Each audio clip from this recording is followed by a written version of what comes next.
Look at that. Like nothing happened at all. Can you hear me? Can you see me?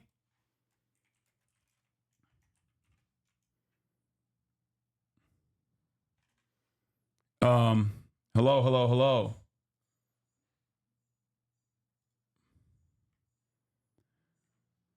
We got boomed, baby. We got boomed. Refresh.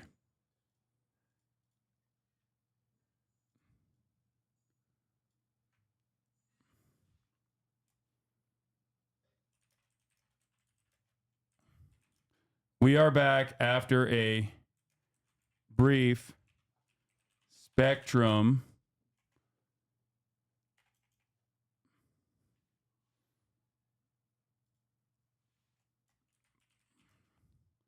Spectrum.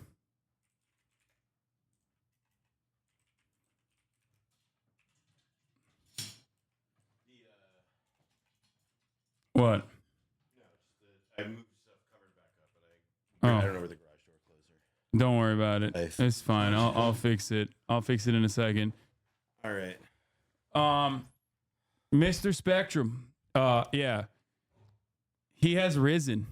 Why did you sacrifice Noah for the internet? I had to kill him. Yeah, this is I'm Dark Noah now. Yeah.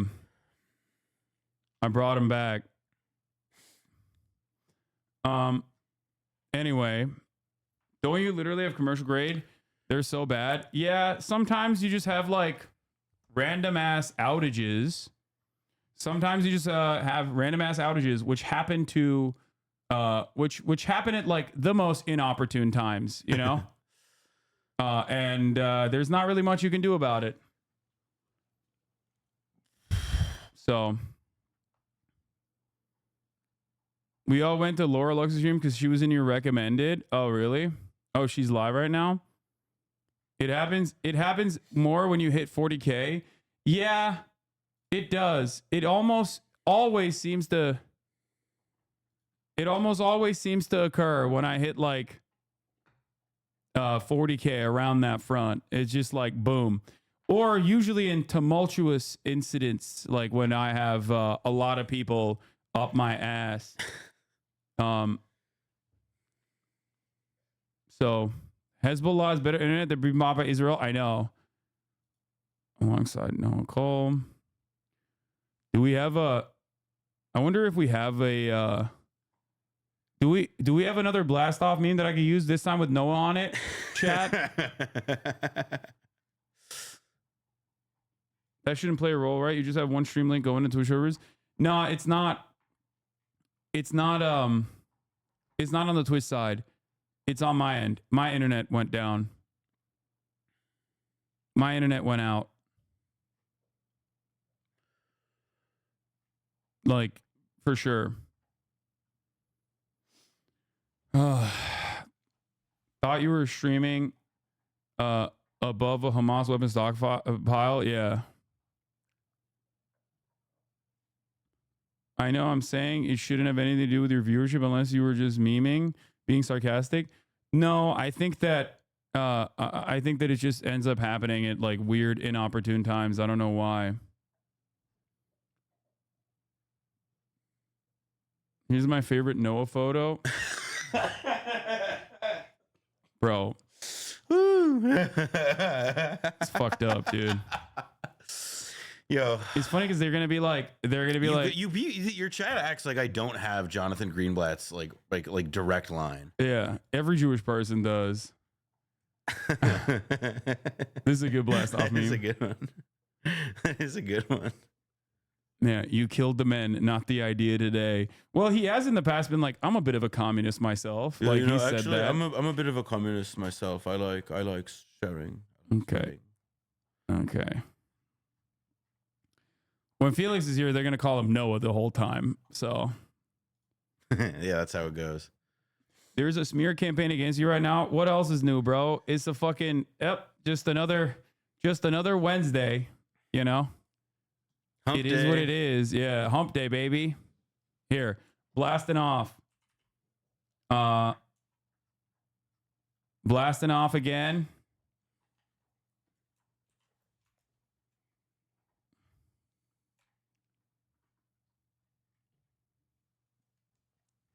Here it is. You know how TikTok shows have Subway servers soap cutting under the actual video? You got to do a split screen content with Laura Lux. Yeah. Here, let's keep blasting. Blast.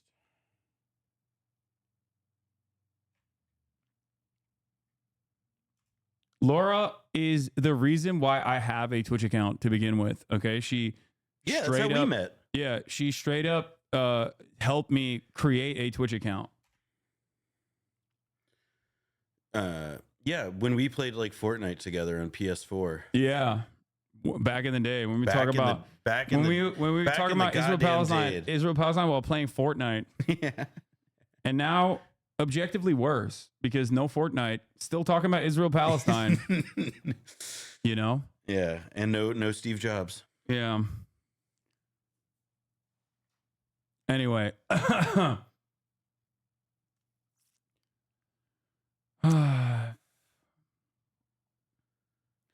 I know you don't do drama, but are you going to cover the shit being talked about you in a non-drama way? There's a lot of misinformation getting blasted out here right now. I understand it's super awkward since it involves a friend, though, and I understand you aren't going to touch it at all. I don't know how to deal with it because what hasn't been said about me, like, at this point? Zylax, thank you for the 100 gifted subs. Like, guys, I don't really care. I don't really know how to address it. Like, yeah, dude, if you think I'm anti-Semitic, you are insane, okay? That's it. I can't deal with someone's, like, hallucinations, all right? I don't know what to do.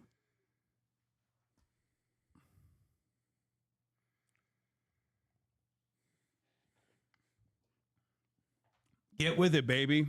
It is what it is. Ugh.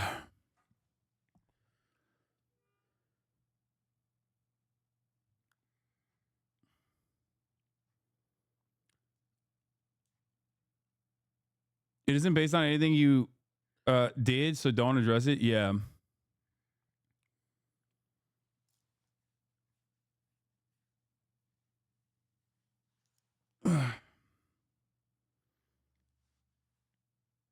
You said you advocate for shooting AOC. It's just What? What? It's really funny. Yeah, yeah. It was when I. When did that? When you did Among Us, you were actually like. Yeah, when I was like supposed to interview her in person, it was actually an attempted plot. Yeah. No, it's just like how they got Ahmed Shah Massoud. You know, they put the bomb in the cameraman or whatever. Yeah. Liam Payne died? What the fuck? Wait, really? Wait, what? No, you're fucking lying. That's bait. Let me see. Is it real?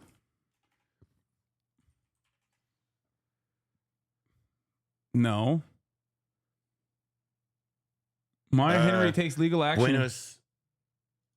Wait, what? Buenos Aires Herald. Is it a real dies thing? At wait, what? That website is not even fucking working. It's not even loading for me. I'm not seeing trustworthy sources on this one. Wow, you don't appreciate Buenos Aires Herald, the esteemed Buenos Aires Herald? No. Wow, the esteemed outlet for all things Buenos Aires. True, all of Latam media is talking about it. No, that's mixedveil.com. I don't know what the fuck this is. And even mixedveil.com, which seems like right, AI slop, is saying, according to reports, there's mixed reporting on this. Wait, he had serious health issues? Wait, what the fuck?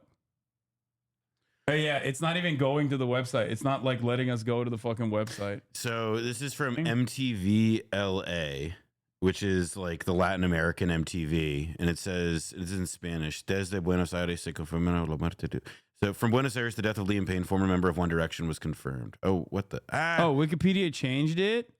Okay, well, maybe it's real then. My bad. R.I.P. to Liam Payne. What did he do? He's a One Direction guy, right? Oh, that's sad.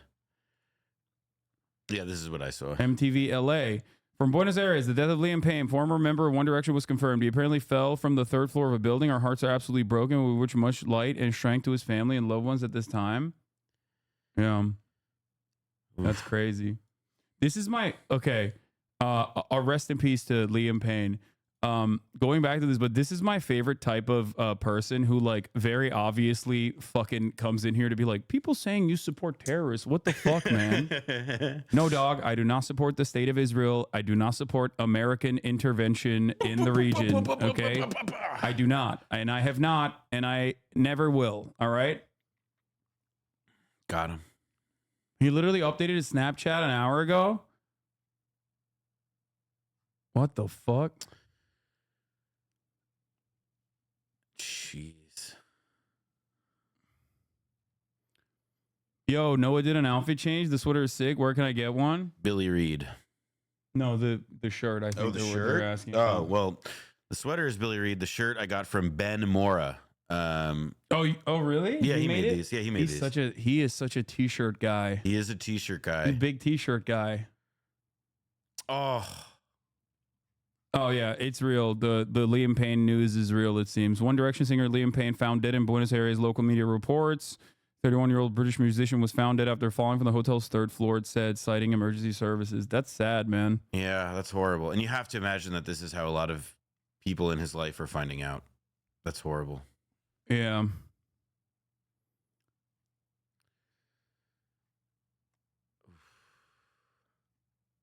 It's real. It happened in my neighborhood. Oh, wow. Apparently there were a bunch of witnesses. Jesus Christ. What the fuck happened?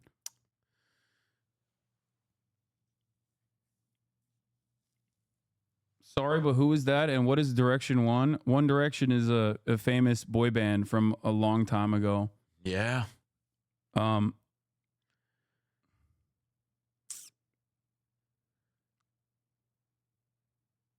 I'm afraid of dying. Any advice? Don't do it.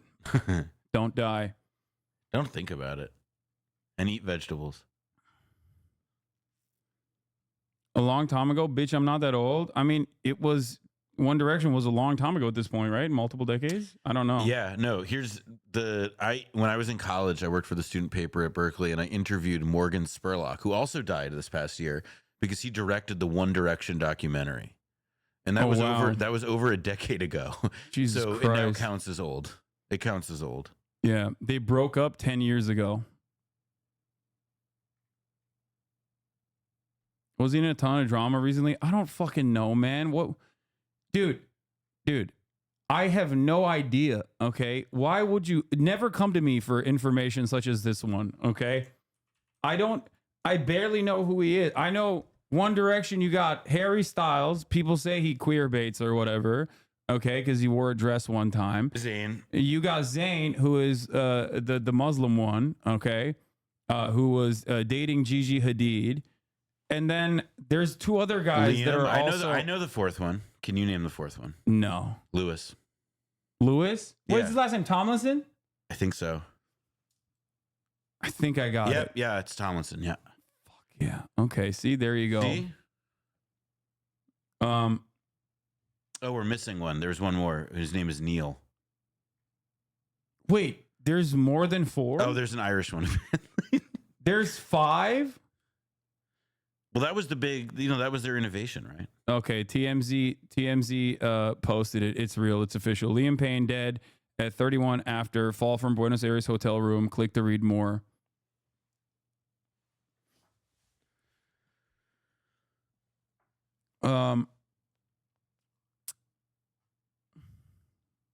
There was 5 initially, then Zayn left. Oh, right. Yeah, I forgot he did because he went solo and he had that whole album and he had a sick fader cover back when that magazine was a thing. Yeah, he's hot. I like how Reuters posted, but you confirm a fucking TMZ? Yes. I mean, it's like a meme, like confirmed by TMZ. Yes. Like, TMZ. Like I mean, granted, they fucked up big time recently, right? And What did they fuck up with? like a decade ago, they really blew it with Lil Wayne. TMZ, I wouldn't believe Osama was assassinated until TMZ reported on it. Okay. TMZ reported on it, and I still didn't believe it, and I still don't. Yeah, he's still alive. He's out there. He's balling. He's like playing basketball. Yeah. He's been on a Royal Caribbean cruise every day since. Yeah. Liam left 1D on bad terms. Okay. I don't. I am not interested in broaching the subject matter or covering it any longer than we have so far. I know that there are probably a lot of One Direction fans out there who I suspect are going to be interested in hearing my analysis over this, but rest in peace to Liam. There's a lot more that we need to get to in terms of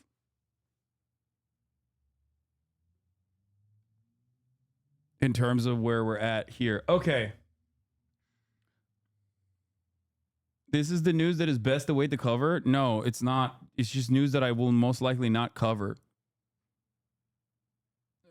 So yeah, that's it. Do you want to live react to the Fox News Kamala Harris interview? It's in 15 minutes. Sure. By the way, with respect to Jeffrey Goldberg, he served in the Ketziot camp during the first Intifada, which was condemned by the LCHR as a violation of the Fourth Geneva Convention and was infamous for its horrible conditions, overcrowding, and forced labor. Time without an Owo is our Israeli. He is one of the 10 Israeli leftists. One of the remaining. Well, it's also the thing I'll add about this was that like Goldberg wrote that book, but like the core kind of like the conceit of it, like the thing around which this like memoir was structured was that he had like a friendship. He became friends with this. Oh, thank you, guy. He became friends with this guy who had been a prisoner there. And like the book ends in this like kind of like unpleasant irresolution because this guy is ultimately just like, we can't be I can't be friends with you. And Goldberg is like, like bummer. But I guess that just, there was like he spins a lesson out of it. But I would add that there's not like there's just not like, there's a reason even Goldberg doesn't tout it anymore. It's like, it's very out of date. It was horrible, overcrowding and forced labor. He wrote a book about it, which included bangers like, for me, the wonder was modern Israel. The greatest wonders being Jews with guns, not just 22s, but Uzis and M16s and bigger guns than these, grenade spitting guns, great barking machine guns. I mean, there is some stuff. He's not a very good writer either. No, he's not. But there is some stuff in the book that's kind of helpful. Like that when I read it made an impression on me because he talks a lot about how like the Israeli army is really unprofessional. And that was, it's interesting because that's, it's in the middle of like a different, much larger thing, obviously. But he goes on to make this point about how like, oh yeah, the IDF is like a really sloppy, shitty army. And, which I'm going to spend the rest of my adult life defending tooth and nail. Yeah. But there are, it's not, there are worse books to read. It's not a good one, but you'll learn something. No one mentioned Berkeley, and as a fellow Bear alum, I looked them up. Let me find this article and I figured out it might be educational. Good. I was opposed to divestment. Oh, in college. You were? Oh, my God. Look at the top. Do you see that? Some thoughts on divestment in the Berkeley Jewish community from the Daily Californian. Look at the editor's note. Noah Cullowen. No, we're not going to read the editor's note. No, just saying that it was in J Street U. Oh, Noah Cullowen is a member of J Street U at UC Berkeley. Yeah, I remember you were a J Street guy. Yeah. No, it was, I think I've told my story on this show before, but like when I was a like senior in high school, I finished a semester early and I went to Israel to, study at an Israeli university, Ben Gurion. And I had, like this idea that I was going to move to Israel, that like maybe I'd go to college in the US, but I was at that time a very committed Zionist. And when I got there, there was some personal stuff just unrelated to politics that pushed me out of it. But like, okay, was it the EDM? Be honest. After like the 30th infected mushroom night, yeah, no, it really was this like, the experience of going to a place and you have an idea of it in your head that when you're 18, but then you see the place and you see how people are treated. Like I saw like racism. I saw breaking the silence, like a booth on campus getting, seeing everybody get pitched out and just seeing the complete inflexibility of people. So then when I went home, it just sort of began like, a journey in an arc. And in college, J Street U was sort of the place where I ended up. Simone Zimmerman, who's the person in the Israelism documentary, she and I, she became like both a mentor and a close friend of mine. But a lot of us, like Jews started out in J Street U, and divestment was viewed at that time. I mean, we were like, it should be obvious that like I was extremely wrong then, and regret quite a bit.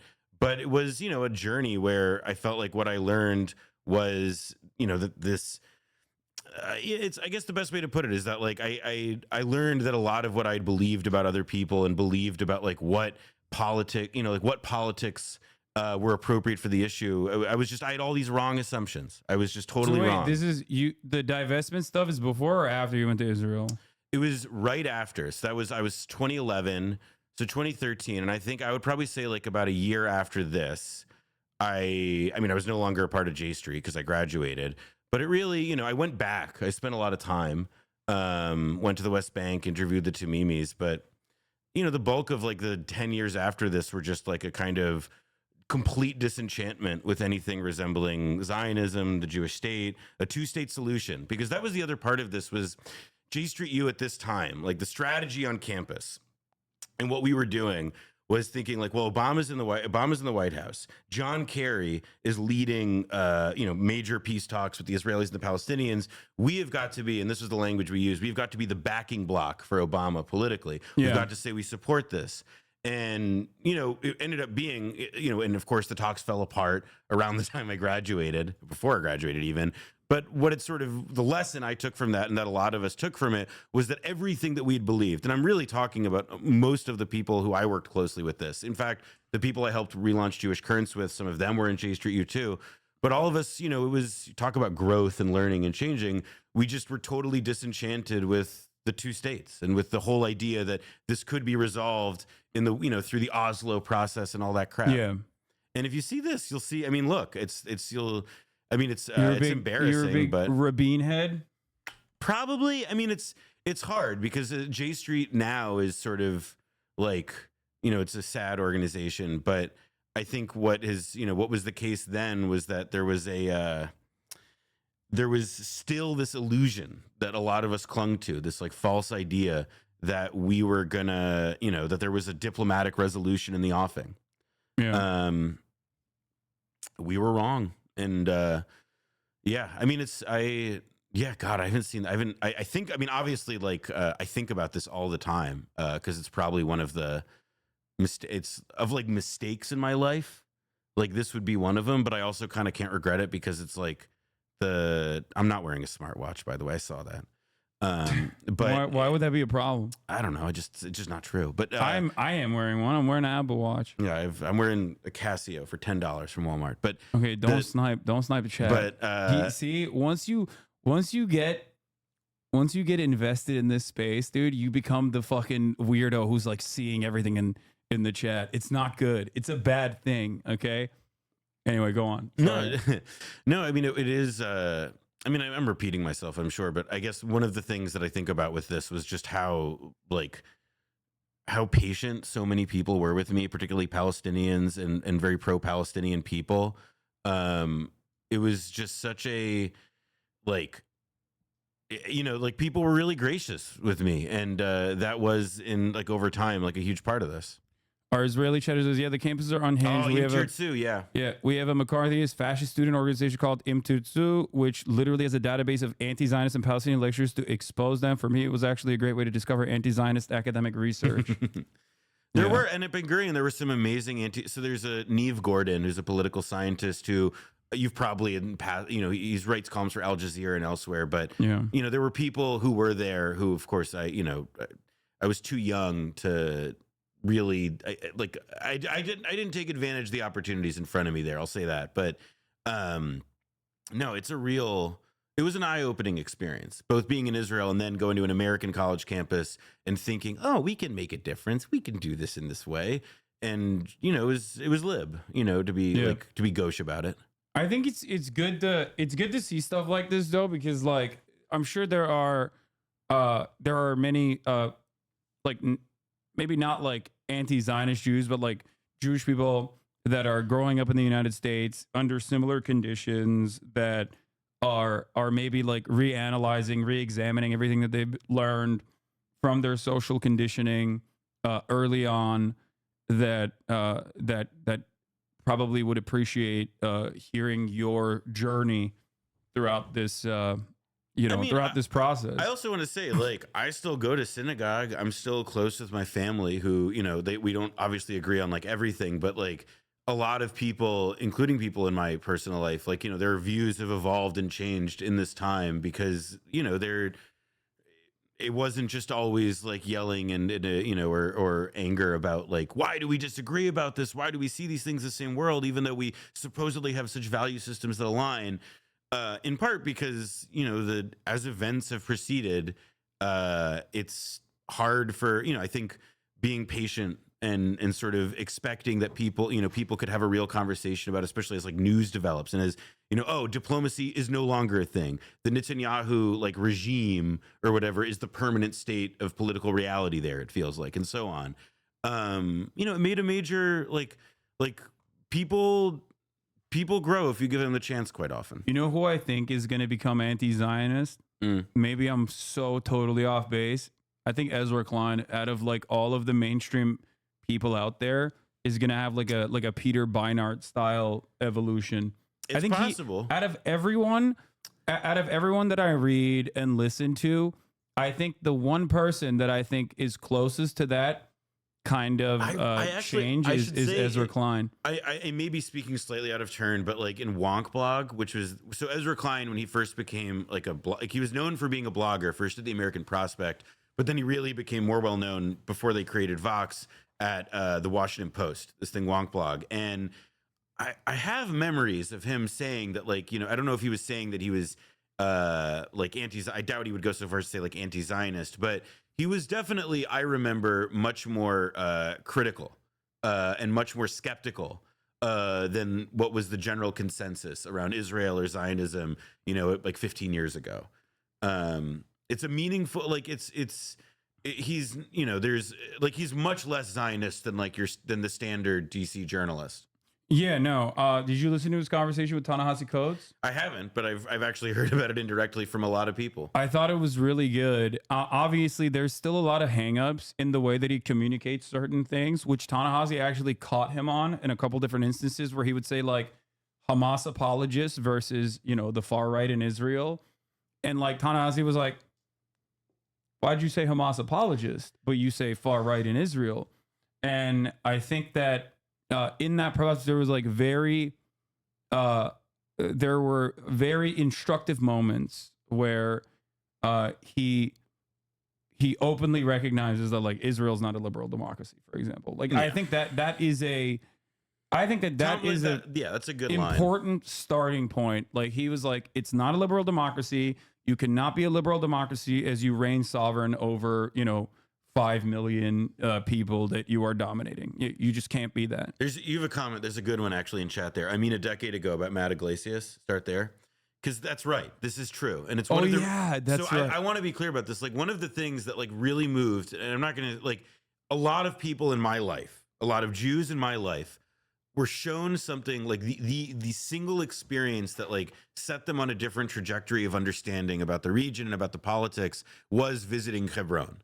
It's just it's a particularly extreme representation of what occupation looks like, and the breaking the silence tours that many Americans and so on have gone on.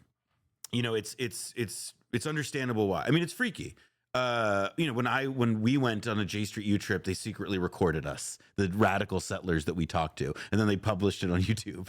Like, do you feel like, so J Street does this thing which I feel like kind of like cucks them a little bit, where with good intentions, because they're like anti West Bank settlement, right? That's their official position.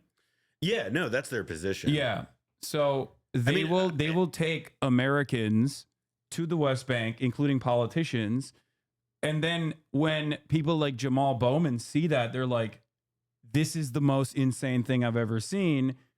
I'm now completely anti-Israel, which is not the point that J Street is trying to make, I think. J Street, I mean, it's complicated because J Street was created by a guy who still runs it named Jeremy Ben-Ami, around whom the kind of organization is structured. And it's a good example, you know, it sort of ties together with the second half of that comment, which is about how like now Iglesias is just a fucking, you know, violent nihilist. And I think in the case of J Street, you know, they began, and what was so appealing to me as somebody sort of falling out of Zionism, let's say, like, was that there was this idea that like, well, we are coming from a place of love. We are engaging from a place of critical love. Jeremy Ben-Ami has family in Israel. You know, I mean, I have family in Israel, blah, blah, blah. And like, that's not really a useful way to think about like many political issues, if any. But I think that part of what the J Street idea was that, well, because this is our attitude, because we are the most loving possible critics of the Zionist state of this, then they're going to love us. When in reality, as we know, what the last, like 10 years have been a demonstration of is that there is no amount of tempered criticism of Israel that will break through to that polity, to that country. It's just about, are you with us when we do the most heinous psycho shit, or are you not? And by the way, once October 7th happened, many people in the J Street universe, particularly Ben-Ami and so on, we had this conversation with, where they made their choice. They said, you know what, we are Team Israel, they are our family, and so on. And the tribalism of, the affinity or the affiliation of like, Jew to Jew becomes much more important than the values, becomes much more than the ostensible progressive values for which you stand. They literally, I remember talking about this because they sent out a press release saying that no congressperson should ever speak out against Israel in this time. And I thought that was shocking but it was, I guess, like somewhat revealing to a certain degree that like liberal Zionism had met its limit in terms of like how they were looking at the situation. And while I understand the trauma that people were experiencing in that moment, and I think this is, again, I really do think you should listen to the Ta-Nehisi conversation with Ezra, because he also brought this forward. Because Ezra Klein basically talked about this and was like, oh, well, there's violence on both sides, things like that, right? And I think that basically in that moment, like it broke it broke a lot of people's moral conviction, if they had any to begin with, or maybe they did have some, but it was definitely like a turning point. I mean, it was because, there are people, I don't want to get specific because I think specifics in this instance are like, not like, I don't want to make it about specific people or cases, but I think that like, it is, people should take notice of the fact that like October 7th did provoke in some people, not a challenge to the value system. It wasn't presented as that. It was about like, it instead became, oh no, I need to go in, I need to line up with my tribe. I need to line up with my people. I need to line up with my co-religionists, with the nation, whatever. And it was, I to me, that October 7th is like there was that quality of it. And it was, I wish that people viewed the October 7th as like, not this crazy, horrible, vicious terror attack, but instead as like a military operation that, the sentimentalism of something like J Street is the best way to put it. The idea like that, like it's that over emotion it's over emotional identification is, it's what's at the core of what, like, liberal Zionism or whatever, because it's a contradictory value system. Yeah, of liberalism, Zionism. You can't be like a liberal Nazi if you understand Zionism as an inherently fascist ideology, at least in its like current state, in its evolution, not what it was once projected to each individual group that might have had a different way of like fantasizing about what it could look like, all the way from like Albert Einstein to the likes of now anti-Zionist Jews like Gabor Mate or even Noam Chomsky. What people thought it would look like is obviously not what it has become, and I'm more and what it never really was from the start, which many formerly Zionist, now anti-Zionist Jews like immediately recognized. And I think that the current version of it is directly fascist. Like it is just straight up fascist. Oh, I specifically make that claim. Like I don't think that people should be glib. And I often fail this, but I don't think people should be like too cheeky about like making comparisons with like Israel or Nazi Germany. But you know, there's a reason that people bring up the fascist word and that they talk about like the kind of, you know, genocidal irredentism that Israel represents, just stealing shit that isn't theirs and committing incredible violence to do so for the sake of expanding the rights of their own, you know, privileged, you know, polity. And that's, you can't, that's what it is. I think it would be disrespectful to the entire field of academia dedicated to chronicling the atrocities that occurred during the Holocaust not to make that comparison, because ultimately that is the reason why you study the Holocaust, in order to never repeat it. The preeminent Israeli historian who writes about Germany. He's a professor emeritus at Hebrew University. He created the German studies, or defines the German studies program at Hebrew University in Hebrew. I mean, he doesn't have the politics of Hasan chat, but like he's an Israeli, a Zionist who is making this point straight. He says that Israel is in its 1938 moment. Yeah. He says that. Yeah. Zimmerman, I think, is his name. Yeah. And there are plenty more on top of that. Like you have Ross Segal and you know, many others. Yeah, like Ross Siegel, who, by the way, got, you know, lost a job at the University of Minnesota in the first week. Yeah. Correctly calling it. Yeah. And insane. And in a lighter version of that, but still ridiculous. Like, what was it? Melissa Barrera, who was called an anti-Semite for posting the Jewish Currents article that Ross Siegel had written about Israel's fascism.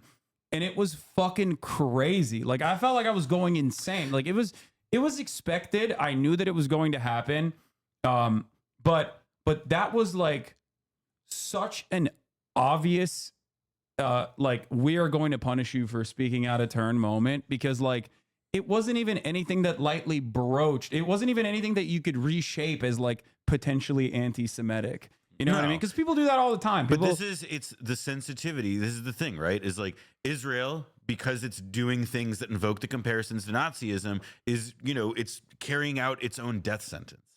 They're killing their own country. Yeah. And that is it's why was October 7th such a trauma in Israel, even though it's such a trauma that they've never even set up an independent inquiry into the events of it. Why do they do that? Because the thing that it demonstrated was that even if you blockade Gaza for 20 years, even if you separate it from the West Bank, even if you keep Gazans completely out of, you know, the international community, you cannot stop them from making Israelis unsafe. That is just, the premise is gone.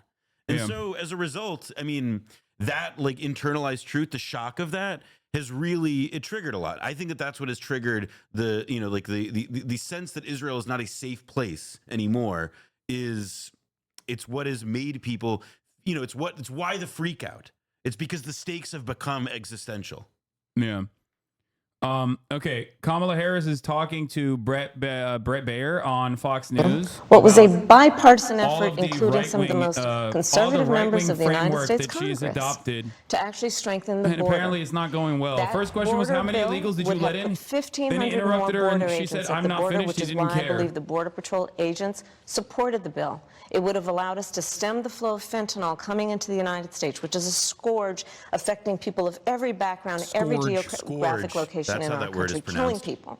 It would have allowed us to put more resources into prosecuting transnational criminal organizations, which I have done as the Attorney General, former Attorney General of a border state. Madam Vice President, a couple of things. Prosecuted trafficking of drugs, guns, and human beings. And Donald Trump, but let me just finish. Six Democrats voted against that bill. Learned about that bill and told them to kill it because he preferred to run on a problem instead of fixing a problem. And in this election, this is rightly a discussion that the American people want to have. And what they want are solutions, and they want a president of the United States political games with the issue. I hear you. But actually is focused on fixing it. 6 Democrats voted against that bill. It would have allowed 1.8 million illegal immigrants into the country a year. A lot of conservatives had a problem with it. These are the 6 Democrats. But more importantly, back to the original premise, Jocelyn Nungary, Rachel Morin, Laken Riley. They are young women who were brutally assaulted and killed by some of the men who were released at the beginning of the administration, well before a negotiated bipartisan bill. Former President Clinton actually referred to Laken Riley Sunday campaigning for you in Georgia, and there's nothing you can do about it because you've completely adopted the right-wing framing on immigrants constituting a national security threat. Why the fuck is she talking to Fox News? This is well 3 weeks before any like, negotiation. Like you're just giving them like, all right, here's a bunch of clips they're going to use against you. Have this fun. is a specific policy decision by your administration. It's because it's Brett, and they thought he'd be like more reasonable, probably. Do you Foolishly. owe those Big brain on Brett. an apology? Let me just say, first of all, those are tragic cases. There's no question about that. There's no question about that. And I can't imagine the pain that the families of those victims have experienced for a loss that should not have occurred. So that is true. It is also true that if a border security had actually been passed 9 months ago, it would be 9 months that we would have had more border agents at the border, more support for the folks who are working around the clock trying to hold it all together. Madam Vice President. To ensure that no future harm would occur. She's also very bad at contested stuff. And this election in 20 days It sucks, man. will determine whether we have a president of the United States who actually cares more about fixing a problem, even if it is not to their political advantage in an election. Because there was a solution, Brett. The brigading has started, baby. Decision in the early part of your administration. I will let 500 one of the comments. mothers talk about it. Take a listen. Because of the Biden-Harris administration open border policies catch and release, In an hour. they were enrolled in the Alternatives to Detention program. This meant that they were released into the United States. It was not even a full 3 weeks later that they would take my daughter, Jocelyn Monterey's life. I believe the Biden-Harris administration open border policies are responsible She's for dialed the in death on the of my immigrant daughter. crime tab. That's the early days. So do you owe them an apology is what I'm saying. I will tell you that I am so sorry for her loss. I am so sorry for her loss. Sincerely. But let's talk about what is happening right now with an individual who does not want to participate in solutions. Let's talk about that as well. But do you want to answer? In all fairness, I told you, I feel awful she and her family have experienced. During that time, you said repeatedly that the border was secure. When in your mind did it start becoming a crisis? I think we've had a broken immigration system transcending, by the way, Donald Trump's administration even before. Let's all be honest about that. I have no pride in saying that this is a perfect immigration system. I've been clear, I think we all are, that it needs to be fixed. We need more. I was just down at the border talking with border agents, and they will tell you, and I'm sure you probably, I know you investigate and you are a serious journalist. They will tell you, we need more judges. We need to process those cases faster. We need the support for those cases that should be prosecuted. They need more resources, and Congress ultimately is the only place that's going to get fixed, Brett. Well, that's how this system works. That's the premise of this question. But there were that's how the 90-plus executive orders that were rescinded in the first days. Many of those were Trump border policies. I'm not going to stay here because there's other things to talk about, but you frequently talk to the Border Patrol Union for support of that bipartisan bill, and they did. They supported it. But they also just endorsed Donald Trump and said, you've been, quote, a failure with border security. Why do you think they said that? I think they're frustrated, and I get it. They want support. They want support, and that's what that border security bill would have done. These guys down at the border, these men and women, they're working hard. They're working around the clock. I get it. There's a lot of people that look back at what you said in 2019 when you first ran for president. And there have been changes, and you've talked about some of them. When it comes to immigration, you supported allowing immigrants in the country illegally to apply for driver's license, to qualify for free tuition at universities, to be enrolled in free health care. Do you still support those things? Listen, that was 5 years ago, and I'm very clear that I will follow the law. I have made that statement over and over again, and as Vice President of the United States, that's exactly what I've done, not to mention before. if that's the case, you chose a running mate, Tim Walz, the governor of Minnesota, who signed those very things into state law. GG's. So do you support that? I just don't understand why the Democratic Party legitimately thought that adopting right-wing framing born out of complete hysteria, like this is made up. The idea that undocumented migrants constitute a national security threat to America is a made-up idea. Thing. Like it's most people like immigrants. Yes, and that's the reason why every time people are polled on this issue, 64% of them say they want mass deportation, and then 63% of them say they want mass amnesty for undocumented migrants. Everybody loves migrants. They just think that there are migrants out there that they do not know that are doing shadowy, scary fucking things. Okay? And those guys should be deported. Why do they think that? Because there is a massive communication gap. The right wing have completely captured the overall consensus on this issue, and they consistently pummel hateful, dehumanizing, nonsensical shit like migrants are out there raping and pillaging American fucking suburbs every day. And it's bullshit. When you look at the actual fucking crime data from Customs and Border Patrol's own fucking apprehension numbers, it's 24. Undocumented immigrants in the fiscal year of 2024 have caused 24 murders. Okay? It is fucking crazy. And now she's going to get hit with the trans thing, and then she's going to be transphobic. Watch. Every transgender. The question you have to ask yourself, we've already seen this ad many times. The question you have to ask yourself is this. If you believe that undocumented immigrants are fucking slaughtering American citizens, then why would you ever vote for the Democratic Party? Okay? Why? You'd be like, I'm going to go with the undocumented citizen murdering party, which is the Republican Party. You would never vote for the Democratic Party for that reason. If Bernie Sanders was running for president and the Republicans were like, oh, actually, Medicare for all is a great idea. We believe in Medicare for all. Would you fucking vote for the Republican Party because now you think they are the Medicare for all party, or would you vote for Bernie Sanders? You'd vote for the guy who's been advocating for it for 70 fucking years. Transition. Her answer, Trump did it too, which is so crazy. Because once again, right-wing framing. It's bad when we do it. It's bad when Trump did it. Using taxpayer dollars for gender reassignment I will surgeries. follow the law, just as I will follow think Donald Trump would say he did. the law. You would have a say as president. Like I said, I think it's he spent $20 million on those ads, trying to create a sense of fear in the voters because he actually has no plan. What fear? In this election that is about focusing on the needs of the American people. Whereas, at $20 million on that ad, on an issue that, as it relates to the biggest issues that affect the American people, it's really quite remote. And again, his policy was no different. Look at where we are, though. It's not the worst way to answer it. I'm offering like, just be like, nobody cares about this.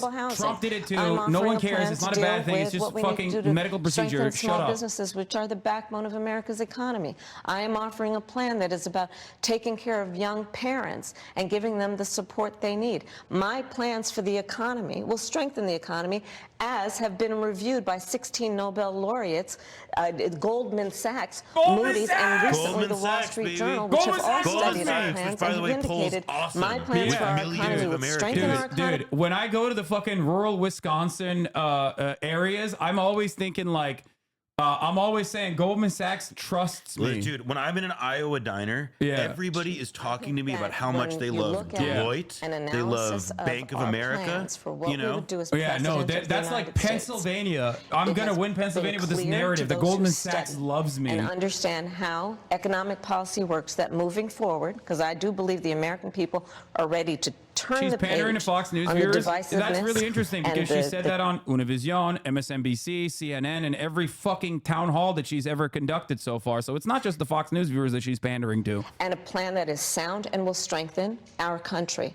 My plan for the economy does exactly that. His plan would be, again, to give tax cuts to billionaires and the biggest corporations in our country and blow up our deficit. It's interesting you said turn the page, Madam Vice President. You were asked on 2 different shows last week what, if anything, you would do differently than President Biden. Here's what you said. Would you have done something differently than President Biden during the past 4 years? There is not a thing that comes to mind in terms of, and I've been a part of most of the decisions that have had impact. Under a Harris administration, what would the major changes be, and what would stay the same? Sure. Well, I mean, I'm obviously not Joe Biden. I know. And so that would be one She's change. going to make the Twitch subscription $5 again because I'm running a 3-minute ad break at the top of the hour. I'm going to say with, 28 days to go, I'm not Donald Trump. So you're not Joe Biden, you're not Donald Trump, but nothing comes to mind that you would do differently? Let me be very clear. My presidency will not be a continuation of Joe Biden's presidency. And like every new president that comes into office, I will bring my life experiences, my professional experiences, and fresh and new ideas. I represent a new generation of leadership. I, for example, am someone who has not spent the majority of my career in Washington, D.C.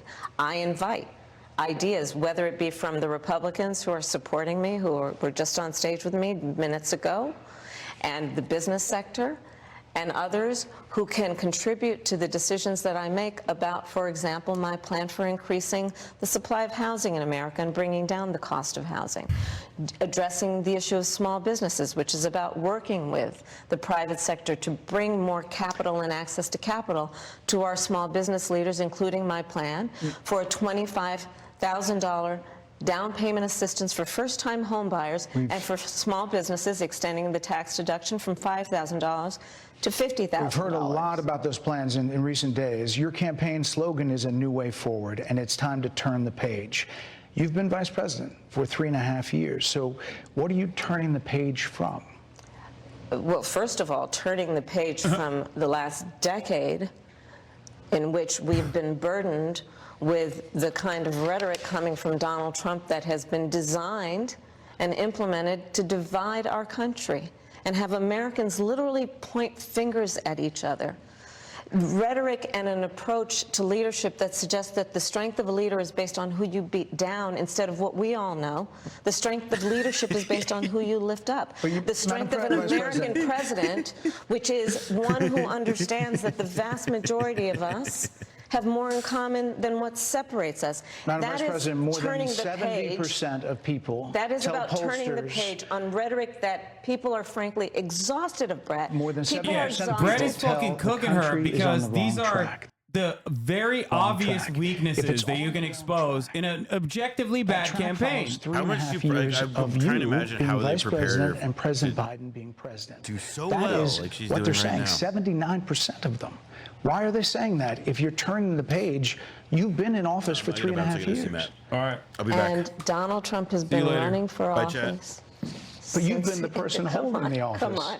Madam You Vice and I President. both know what I'm talking about. You and I both know what I'm talking about. I actually don't. What are you talking about? What I'm talking about is that over the last decade, people have become. But listen, over the last decade, it is clear to me, and certainly the Republicans who are on stage with me, the former chief of staff to the president, Donald Trump, former defense secretaries, national security advisor, and his vice president. One, that he is unfit to serve, that he is unstable, that he is dangerous, and that people are exhausted with someone who professes to be a leader who spends full time demeaning and engaging in personal grievances and it being about him instead of the American people. People are tired of that. If that's the case, why is half the country supporting him? Why is he beating you in a lot of swing states? Why, if he's as bad as you say, that half of this country is now supporting this person who could be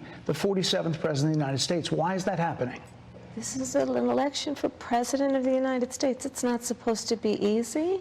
I know, but it's not supposed to be. It is not supposed to be a cakewalk for anyone. So are they misguided, the 50%? Listen, are they stupid? What is it? I would never say that about the American people. And in fact, if you listen to Donald Trump, if you watch any of his rallies, he's the one who tends to demean and belittle and diminish the American people. He's the one who talks about an enemy within, an enemy within, talking about the American people, suggesting he would turn the American military on the American people. We asked that question to the former president today. Harris Faulkner had a town hall, and this is how he responded. I heard about that. They were saying I was like threatening. I'm not threatening anybody. They're the ones doing the threatening.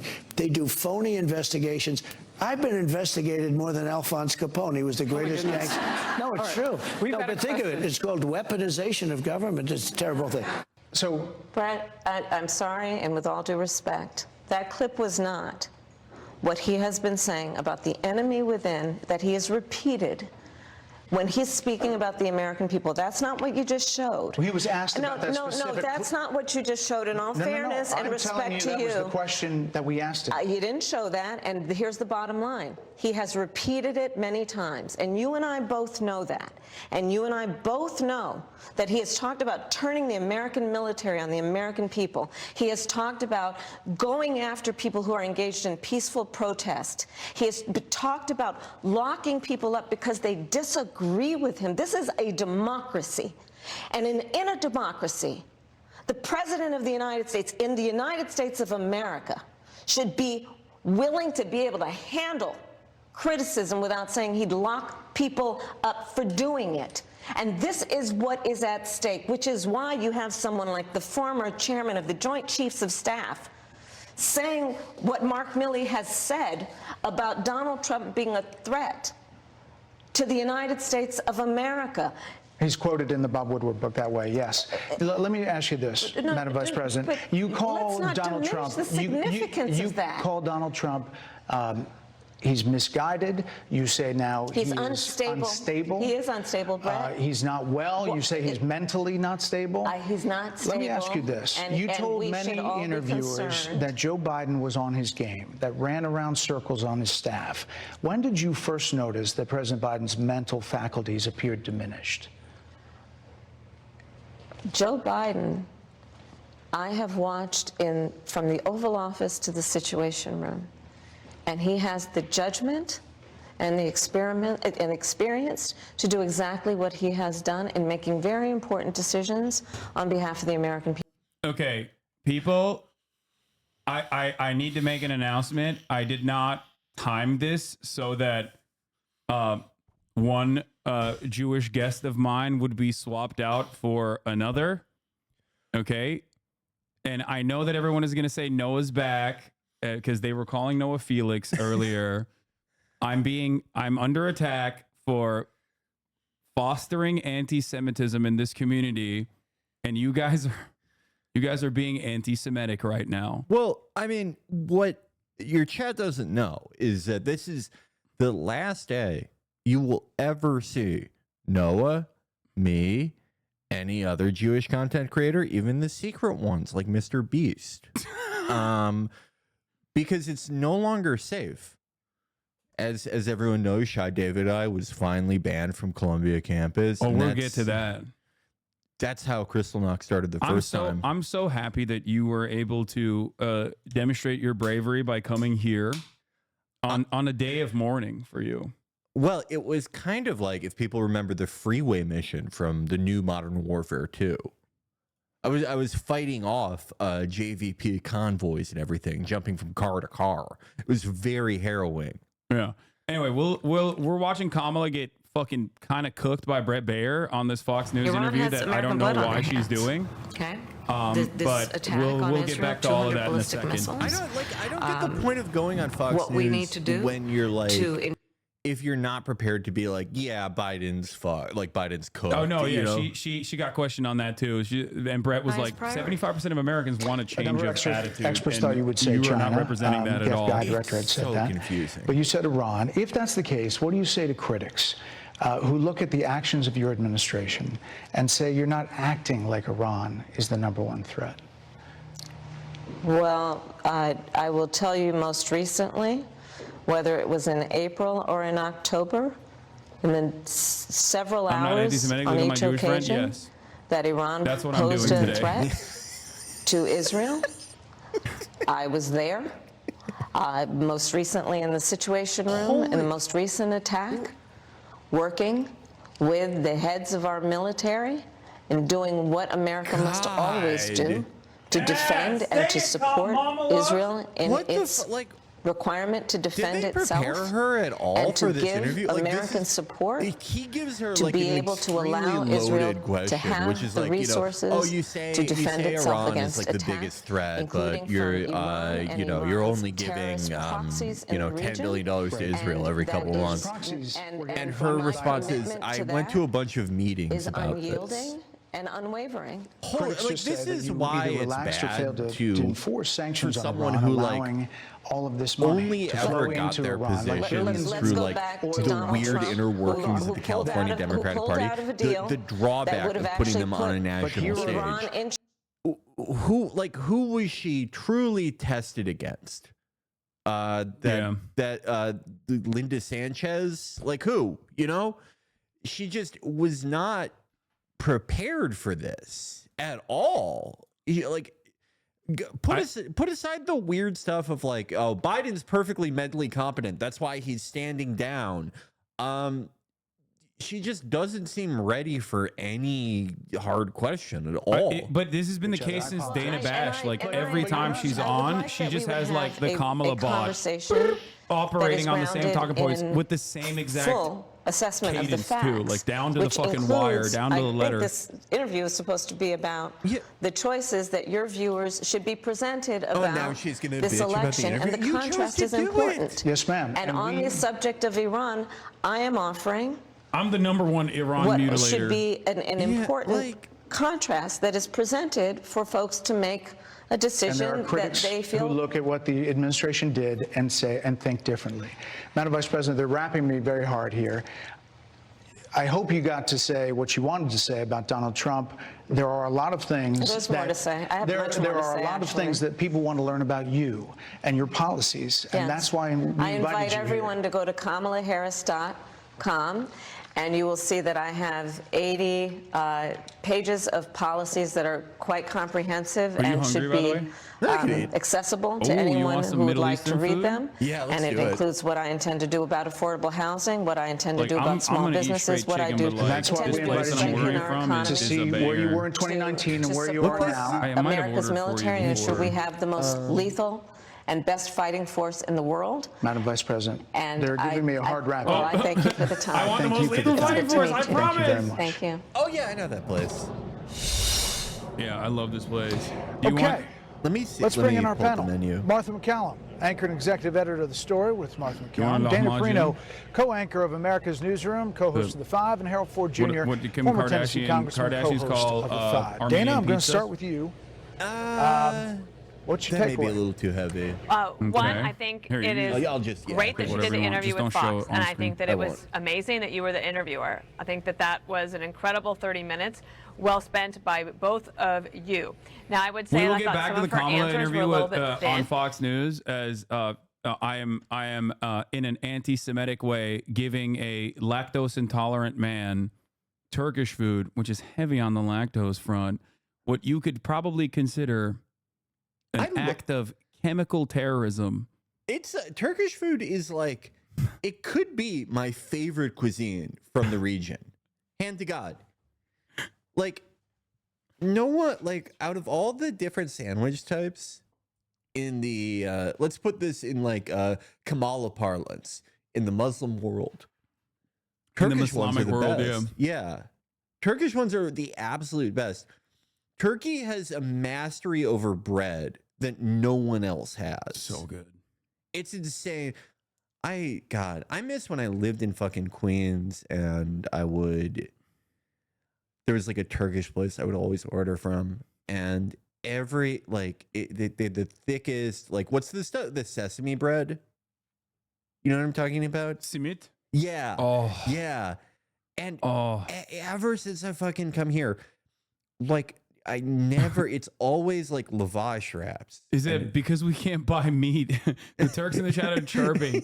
Is it Felix bizi kazandı? Türkiye olarak Felix'in arkasındayız. Felix won us over. The entirety of Turkey is behind Felix. Thank you.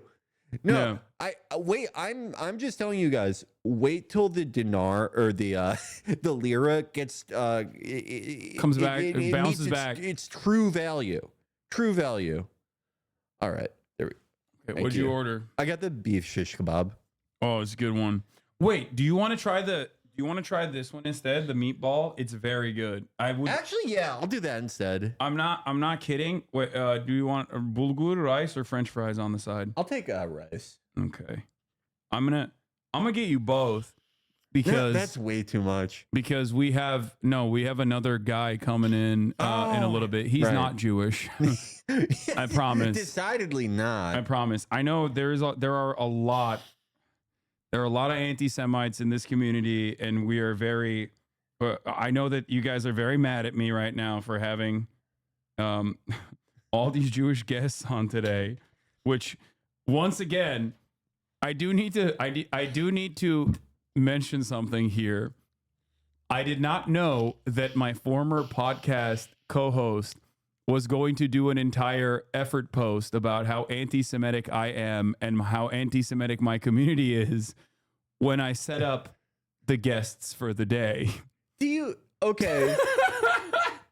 I think the move of doing an effort post on Instagram stories. No, he did it. It's the full episode, I think, today where he's talking about full episode. Oh he dedicated an entire podcast episode, I think, to like how I am pro-terrorist, pro-terrorism, and how I let anti-Semitism fester in my community. What did like the 13-year-olds who watch it, like, what are they thinking? I think are they like, can you talk about the bold guy again? This sucks. No, I think that most of his, and I think it's pre-recorded too, and no chat. Wait, it was? I don't think so. But I've told this to Ethan a long time ago. I was like, listen, a lot of your community is very, very, very progressive.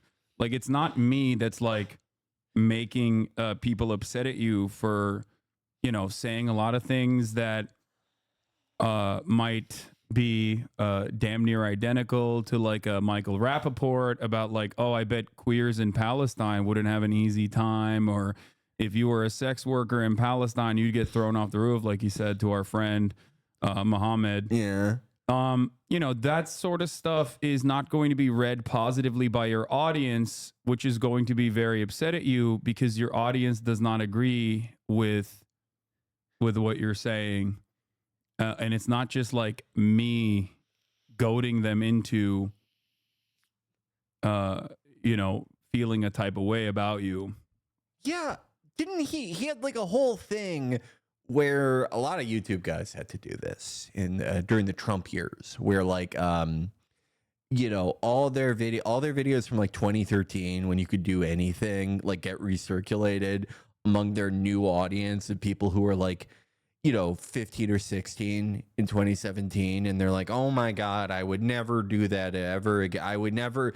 My character from 2013, AIDS man, is retired. He's gone. I'm so sorry. You would think that like after that, and he is, and this is not bigoted, a very nervous man. You could just tell. You would think after that he'd be like, oh, I shouldn't like talk about my wife's deployment to an illegal settlement that one time. But no, it defies reason. I think like anyone who does our general job, and especially someone like him who I only make $3 million a month. I'm middle class. He makes $30 million a month. He's upper middle class. He's upper middle class. And it's like, we won the lottery. Why are you bitching about the trolls all the time? Yeah. I don't get it. Look, it's whatever. But like I was saying, I did not foresee this being a major point of contention today. The podcast blast off tweet doesn't even mention you, Lamau. Wait, what?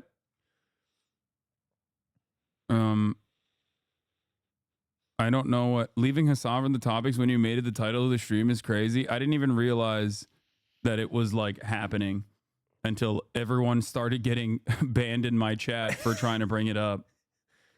Okay. Why is everyone accusing you of anti-Semitism? Keep willfully ignoring the things you say about Charlottesville. Wait, Charlottesville? there is a million different instances that you can point. Every day I talk about anti-Semitism, especially as it pertains to like the way that Americans examine the situation in Israel. I'm the most anti-Semitic person that's on this stream regularly or ever. Yeah, if I knew that Ethan was going to call me an anti-Semite today, I would not have invited you. Yeah, no, yeah, that it does sort of it makes it harder to make the case. That's true. I still appreciate it. But why don't you just watch the podcast app? I mean, I might, but we'll see. He's insisting on making you out to be an anti-Semite regardless of what you've actually said. Yeah, I don't even think he thinks I'm anti-Semitic. To be fair, I don't think he thinks that at all. At most, he will probably say, like, I just let anti-Semitism manifest in my community or something, which is also not correct.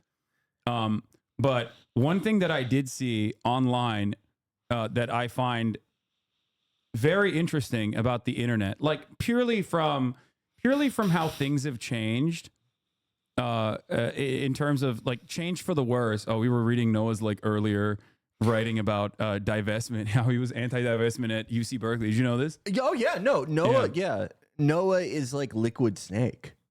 You know, he was. If you like left turns in Noah's life, he would be up there with Shy David I.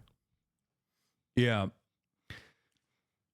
But yeah, no, he said that you're signaling to us. Yeah, always. What?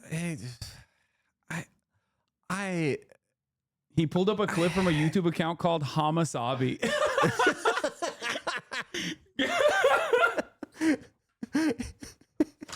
He's in a group chat with like Dry Bones and everyone. That's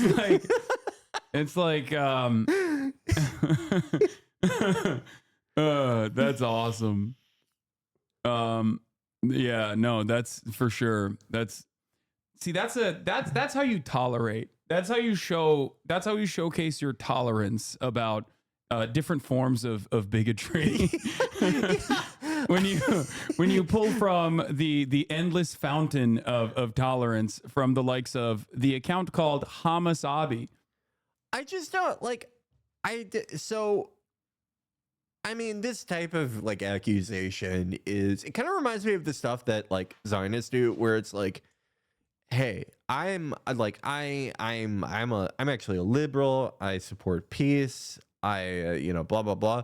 But when I see a kafaya, that's the same as seeing Adolf Hitler cloned 50 times and walking down my street. Yeah. It's the same. Yeah, it's the same type of thing where you try to like portray yourself as eminently reasonable, but the actual thing you're saying is so fucking crazy. Like, you would have to be like every day for like months and months. You're like, what is a system of subliminal messages I can issue to chat where they can anti-Semitically target the Kleins. I mean, if I was doing that, and I've actually done this to a lot of people, to use subliminal messages to anti-Semitically target people. But not people in media. They're nobody. They're non-people, regulars as we call them. My neighbors, people who complained about like noise and stuff, like those types of people. When I've done that, I leave no trace. I wouldn't be streaming it every day. Yeah. Wouldn't it? If you were doing that, you would be collaborating with the bald guy, their greatest enemy. Who's the bald guy? Oh my the bald guy? No, the bald guy. The bald guy. Oh my God. We may have to watch him. He's Michael showed him to me many years ago, and he makes the most baffling skits ever. But he sort of helped like make H3's star because they had a big dispute over. H3 was making videos about these ridiculous videos he was making, and he like copyright struck their channel, and it was like a whole thing, and he took them to court. And that's actually the entire reason why I knew about H3 in the first place, was because I loved this bold guy character. Yeah. But I swear that we've watched these videos before. They're saying Matt Haas. I don't know. He's talking about Northern Lion. Yeah, he's talking about Northern Lion. Yeah. The bald guy, the only bald guy. No. Someone was saying that he called me a rape apologist for October 7, which I think is not only incorrect, but it's also a weird line of attack when, you know, Israel. Haaretz recently came out with an article that the pro-rape protest that the Israeli rabid weirdos engaged in was actually significantly more violent than we had previously seen, and that they were actually literally with arms, like wearing balaclavas. They like violently apprehended the military police. Yeah, like that came out yesterday. The pro-rape protest happened where, you know, Israeli concentration camp guards at Sdei Taiman brutally raped a Palestinian to death. Numerous ones, but one that was like made it to the headlines. So it's weird. He played a video of you laughing at Camo talking about rape on October 7 and said that's proof. Yeah. What am I supposed to do in that situation? Sit there and be like, this unsubstantiated, one of the most well-documented, acts of violence overall, where the least substantiated news coverage over it was met with like just no fucking resistance whatsoever, with the exception of like internal communications from the New York Times editorial team being like, this is a bridge too far for us. What the fuck are we doing? We're like dropping the ball on this, which kind of went nowhere. And everyone just kept repeating the unsubstantiated reporting on it as though these violent, barbaric monsters were just like breaching the fucking Gaza boundary, specifically to go and rape the beautiful Israeli women. Like it's repackaged colonial propaganda. Yeah, Israel has never offered like actual, like coherent evidence for this. Yeah, he also apparently thinks Twitch is liable for me interviewing a Yemeni teenager who's only known genocide his entire life. Like liable, like if I'm doing pro-terror propaganda. Yeah. Are any Jews good at law stuff anymore? Like, what the fuck? I shouldn't say that, especially today. Yeah. But, you know, like, how the fuck do you... Oh, yeah, when fucking... Who was the guy who interviewed Bin Laden in the late 90s?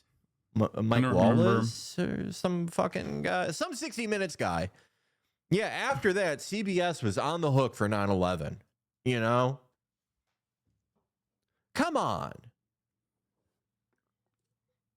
Yeah, but the thing that I was going to say that's like crazy is that because everyone is online all the fucking time, you literally have a dude who's 19 fucking years old, okay, living in Yemen, one of the poorest, if not literally the poorest country on the planet, that withstood a genocide that American munitions caused by way of the UAE and Saudi Arabia not that long ago. Okay. And me humanizing the victim of said genocide is actually, or giving them like a normal interview at a time when everyone is like screaming bloody murder about killing everyone in the region. This is like, it's a wild thing to have that dude see this statement from Ethan. I know, an adult man, I know you guys don't like me talking about Hasan, and all I appreciate that there's a lot of crossover. I'm grateful for those of you that are able to watch us both. It's impossible for me to ignore that the majority of these people are coming from his community. It's something that he and his audience refuse to reckon with. Hasan's whitewashing of that Houthi kid who said he wants to spear all Zionists to death was frankly disgusting. I don't give a fuck that he's seen an episode of One Piece. I'd like to know why he's hanging out with a boat captain of a Chinese cargo vessel, aka a hostage. Okay, he was furious when he was writing that. This makes no sense. And as more info has come out about this kid being a terrorist affiliate and being anti-Semitic, lots more examples. Hasan has refused to disavow him. The opposite, actually. He continues to prop him up. Rashid al-Haddad responds to this from Yemen. I did not mean the Jews, but the Zionists. Do not confuse everyone. I respect every Muslim Jew who stands for the truth. That's and I will do everything I can to protect him. I think he meant Muslim or Jew. Yeah. But yeah, like this dude learned English from literally like reading Twitter. Okay. Yeah. Learned English from reading Twitter while like Saudis were fucking triple tapping funerals for like he's 19 years old, right? Yeah. That's about for like nearly half his life, Yemen was just probably the most horrific like aerial bombardment campaign. At least one of them in the region at the time. Sorry he didn't go to your fucking specific Twitter page, Ethan, and figure out the exact HR-approved thing to do. Making the targets and only resistance of an ongoing genocide. Dude, this is so grim, says Aisha. And I thought that was like poignant, but also kind of crazy to just like really imagine a world where like you got a dude, everything he's known is like death and destruction, okay? And he's on Twitter, the Everything app, and he's posting like, hey guys, you know, I don't hate all Jewish people. Yeah, like what are we doing? What is happening in the world? It's just like Yemen, the poorest country, if not the poorest, like definitely in the bottom 10 or bottom 5. And then a guy who sells like, as far as I can ascertain, has made $700 billion selling like pastel colored crew necks. And he's like, this 19-year-old is going to kill me. In Yemen. In Yemen. From Yemen. I just like the first instance of this stuff I saw was when like last year during his first dust up with you, when he did that thing that like all these guys do where it's like they live in America, their families live in America, they'll never fucking move to Israel, and in fact one of their family members moved from Israel because it actually sucks to live there. Bro, they're making him he's posting like he's got barred from Columbia campus, dude. Like that, dog, you're in Yemen. Like what do you mean? It's just like making him do this shit, like but he did that thing where like last year where he's like, oh, you want to make it so Israel isn't a Jewish homeland? Where is my wife who lives with me in Beverly Hills, fucking California? Where's she gonna go? In the garbage? In the toilet? Do you just want to kill her? Yeah. I don't know. Maybe she's gonna go where she is now, which is not Israel. Yeah, this is Hasan talks to literal terrorists on stream. 28,000 likes. I think killing over 11,000 children is worse than anything some dude with a dynamite has ever done, which is kind of a funny way to severe lowball. Like, yeah, that's like someone being like. Not only is it a lowball, but this dude is not even like. I asked him straight up. I was like, "Are you a part of Ansar Allah?" Like, again, like, are you a quote unquote Houthi? And he was like, "No, I'm not. I'm Yemeni. I'm from Yemen. That's it." But it's really funny because this guy turns around and goes, you know, they want to eradicate the Western world, right? Yeah, man. Yeah. What fucking universe are you living in? Dude. What the fuck are you talking about? You're like perceived. He wants to eradicate the Western world and you're laughing. It's like, it's, there is nothing funnier than this, than like hallucinating a reality that like, you know, people in Yemen are going to come to the United States of America and eradicate the Western world. Yeah. They have one, like, what's the fucking, you're the plane nerd. What's the one plane they have? Like one F5 that doesn't really run most of the time. If one F5 destroys all, not just America, England, Germany, like the whole EU. if one F5 does that, then like okay, then we suck. Yeah. Like, okay, that like we deserved it. I would like to clarify that any Jewish person, Christian or Muslim or any other who is innocent, we will never hurt them. We protect them and ask them for what they want, what they like, and what they need. We stand for the oppressed, which is why we oppose Zionism. It is Zionist ideology that is wreaking havoc upon innocent Palestinians and Lebanese. Anyway, I'm sorry, but if you consider my conversation with a teenager from Yemen who is a survivor of genocide, okay? It doesn't matter if you don't recognize it. What the fuck? Oh, is this Stavvy? Oh, no, it's my brother. Hey, if you consider my conversation that humanizes a victim, a survivor of genocide in Yemen, to be a bridge too far, I don't know what to tell you, especially when every single person with eyes to see can recognize what is the reality that is unfolding in both Gaza and in Lebanon. Every day, Israel is killing hundreds of people, okay? Burning babies, burning teenagers with American munitions. If you want to center your own personal feelings as the primary conversation here, I don't know what kind of conversation we can have. It has been ongoing for 12 months, okay? This is a ridiculously self-centered conversation to have. In terms of this interview that I conducted, multiple well-decorated, award-winning journalists reached out and said that it was a fantastic interview humanizing the victims of American imperialism that never get a fucking, that never are approached in this way. And not only that, but also the motherfucking New York Times also reached out to get his information because they also saw having a conversation like this, like the one that I conducted, to be worthwhile. Excuse me for not fucking immediately going, do you condemn Hamas? Do you condemn the Houthis? When I'm talking to a 19-year-old who doesn't even fucking speak a lick of English. That is insane. Okay? That is insane.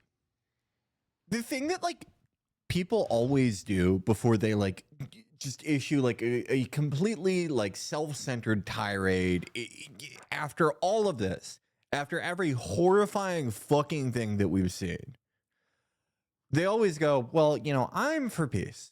I don't like Netanyahu. I don't just vaguely I like peace, and which supposedly then gives them license to endlessly talk about themselves after over a fucking year of this. He said Rashid was a child terrorist and then actually said he's not a child, he's a kid. Yeah. Anyway, it is really, really crazy. I am not even remotely embarrassed that I did this. I think it was a good thing. There was journalistic value in hearing the perspective of someone who is on the other side of the world. We would never be able to have this conversation without the internet. And ultimately, you know, once again, centering our own personal feelings, no matter what our background is, no matter who we are, in the heart of luxury, in the heart of empire, in the United States of America, when, you know, the Palestinians I talk to in Gaza are currently witnessing a fucking onslaught, a complete genocide, is unimaginable. Okay?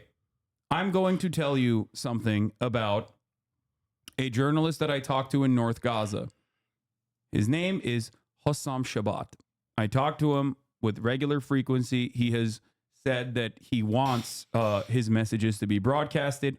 He is still luckily alive. As of 4 hours ago, he still has tweeted, and I'm going to talk about this in a second. If you recall, Hossam's two other journalist friends were assassinated by the Israeli state. Okay?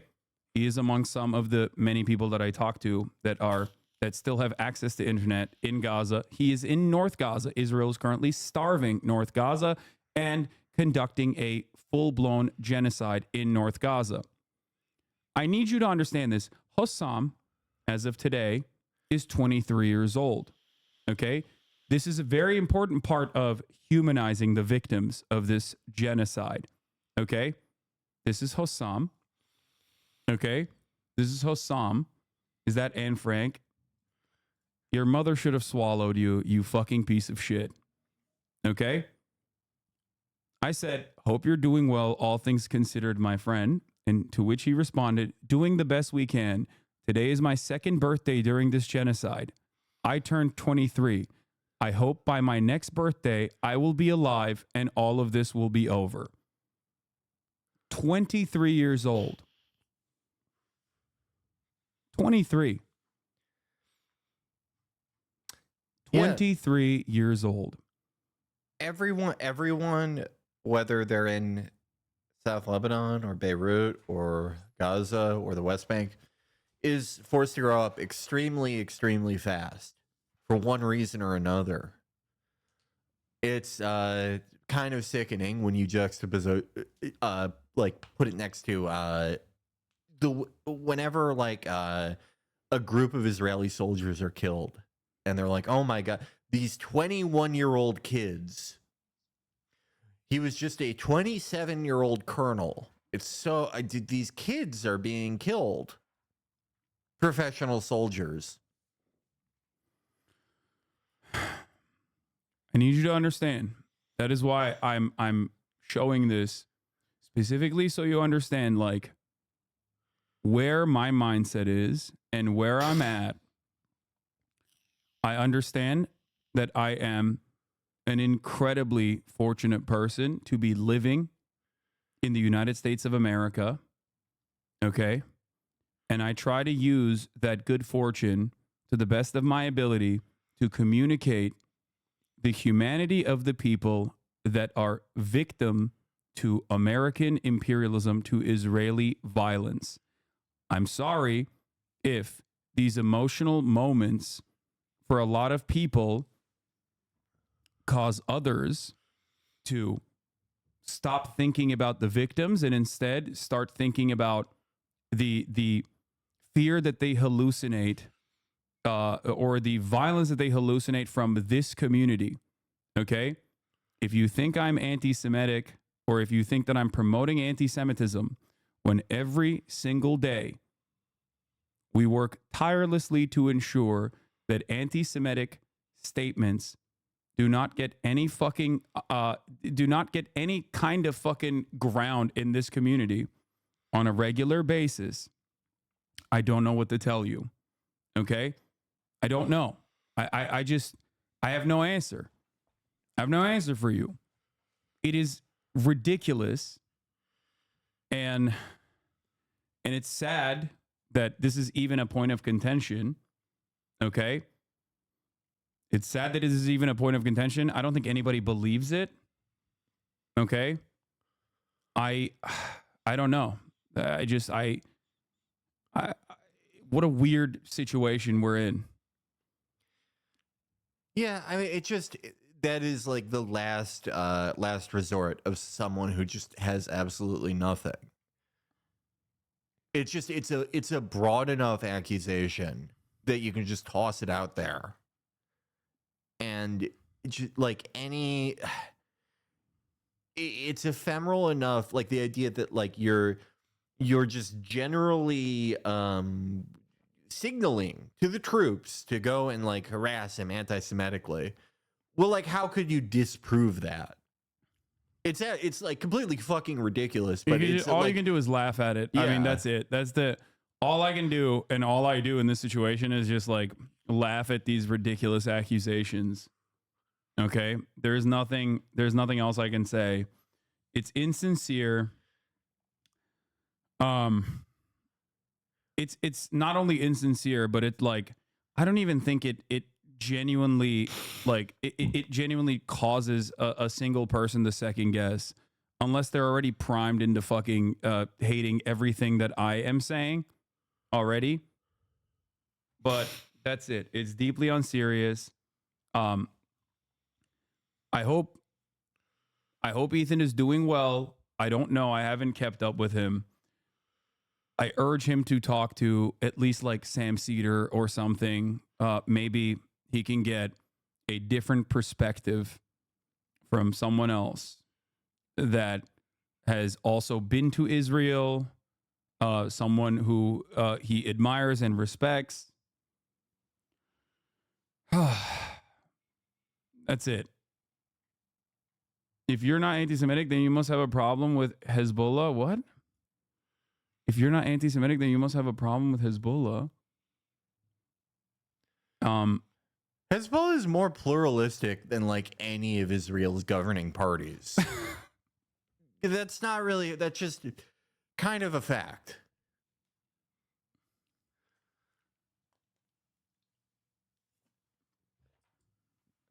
Oh, I like that Asmongold put on his formal V-neck. This was actually surprisingly, I heard you guys talked about him on the pod, which is crazy. What a fucking merger of worlds. What a clash of my universes here. But this apology in and of itself was like, I think surprisingly, what's the word? It was surprisingly real. Okay. It's just like it's just weird because it's like it's one thing to like, you know, say something that you weren't really thinking about or whatever. And I'm like pretty generally against like banning people. But when it's like we just need to like exterminate these people because they are biologically like bad. Like they just it is a genetic fact that they're evil. You mean they have a ancient anti-Semitism in their hearts? Yeah, that just like that isn't so much of a slip up as it is just like a comprehensively insane belief that you like clearly thought out. I don't know. I think it's always trouble when guys like this comment on global events, I think. Yeah. Yeah. They have the Palestinians and defenders of Palestine have the anti-Semitic gene in them.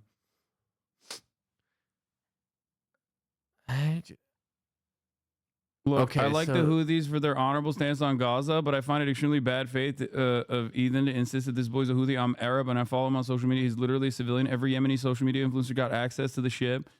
You don't know why he's doing this? I mean, I don't know. I maybe he thinks that like I'm, you know, secretly trying to do anti-Semitism on extreme difficulty. By routinely speaking out against it. And routinely talking about it virtually every day. That's like an anti-Semitism soul level 0 run. Yeah, I'm trying to do New Game Plus anti-Semitism. Like New Game Plus 7. Yeah, I think level 0. I think this shit's too easy. You know what I mean? People are like, oh yeah, Jews control the media. Like, no, dude, I'm gonna criticize that statement, then secretly nod to it. Okay, the long con. Anti-Semitism with all status effects. Item randomizer, soul level 0. Yeah. SL1. Anyway. The best thing you've always said about like all these criticisms against like anyone and everyone that like all the criticisms against like the domestic affairs or other military operations or whatever that like any of these groups engage in, that are a part of like the axis of resisting against American and Israeli violence in the region, is that, you know, America was a segregationist, homophobic, incredibly intolerant society during World War II, and we still fucking root for Easy Company. Yeah.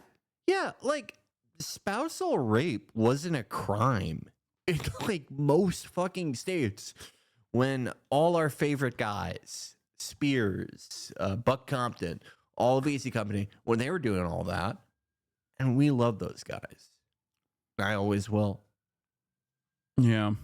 Yeah. Dude, catch me watching Band of Brothers. I'll have a very different attitude about America. You know what I mean? You guys know this already. Sometimes I have to go back and center myself so I don't get a little ahead of myself in terms of how hard I ride for America. Best moment in American history. Like, it's such a, like, man, it really makes me wish I could have been on that team. I don't think I would have made it through the airborne, probably not. But, like, just generally, if I was, like, friends with Spears, I don't know what my job in World War II would be. I think if I memorized the eye chart, they would let me fly a plane. I would love that. Yeah. Marital rape wasn't illegal in all U.S. states until 1993. Yeah. What? Jeez, do you feel like you that late? Do you feel like you at least owe it to this community to address the slander, but that slander includes calling this whole fan base anti-Semites and pro-terror? To me, that is just so vile. Dog, your name is False Prophet 93, okay? Like, you need to understand something. When people say this entire community is anti-Semitic, okay, it's already a ridiculous notion. But at least, like, you're fucking anonymous, okay? He's saying that I have, as one of the largest left-wing content creator in North America, have fostered an anti-Semitic community. Like, what do you mean? Like, trust me, I think I'm a bigger target here. So if I am not working through the silliness of all these conversations and addressing every single talking point, which is utterly ridiculous, you know, what the fuck? Why do you care? Sorry. Slight flex in front of Felix in general. Okay, singular content creator, not podcast. Well, no, the largest leftist podcast. I don't think that's up for debate. Like, this stream is, like, way bigger than our podcast. Like, we have a lot of, like, monthly listeners, and we're doing pretty well, like, paid subscribers wise, but it's just not, I don't think, like, nearly as high profile. Wait, what is this? Ain't no way. Hasan actually said that. There's no way he thinks Iran is better on trans rights than the U.S. This is a bit, right? Trans, but I'm sure that you probably didn't know that. I like that they're mad that Iran is woke on trans. Yeah, too woke. Yeah, way too woke. A little too woke. They went overboard. Okay? Okay? Way too woke. Iran is the left went so far. Maybe they went out of control a little bit. It's like they're doing what people said like Biden would do. Yeah. Yeah, they're doing no, I said it on that conversation. I said they're doing Kamala Harris, they're doing transgender surgeries on inmates. Yeah. No, yeah.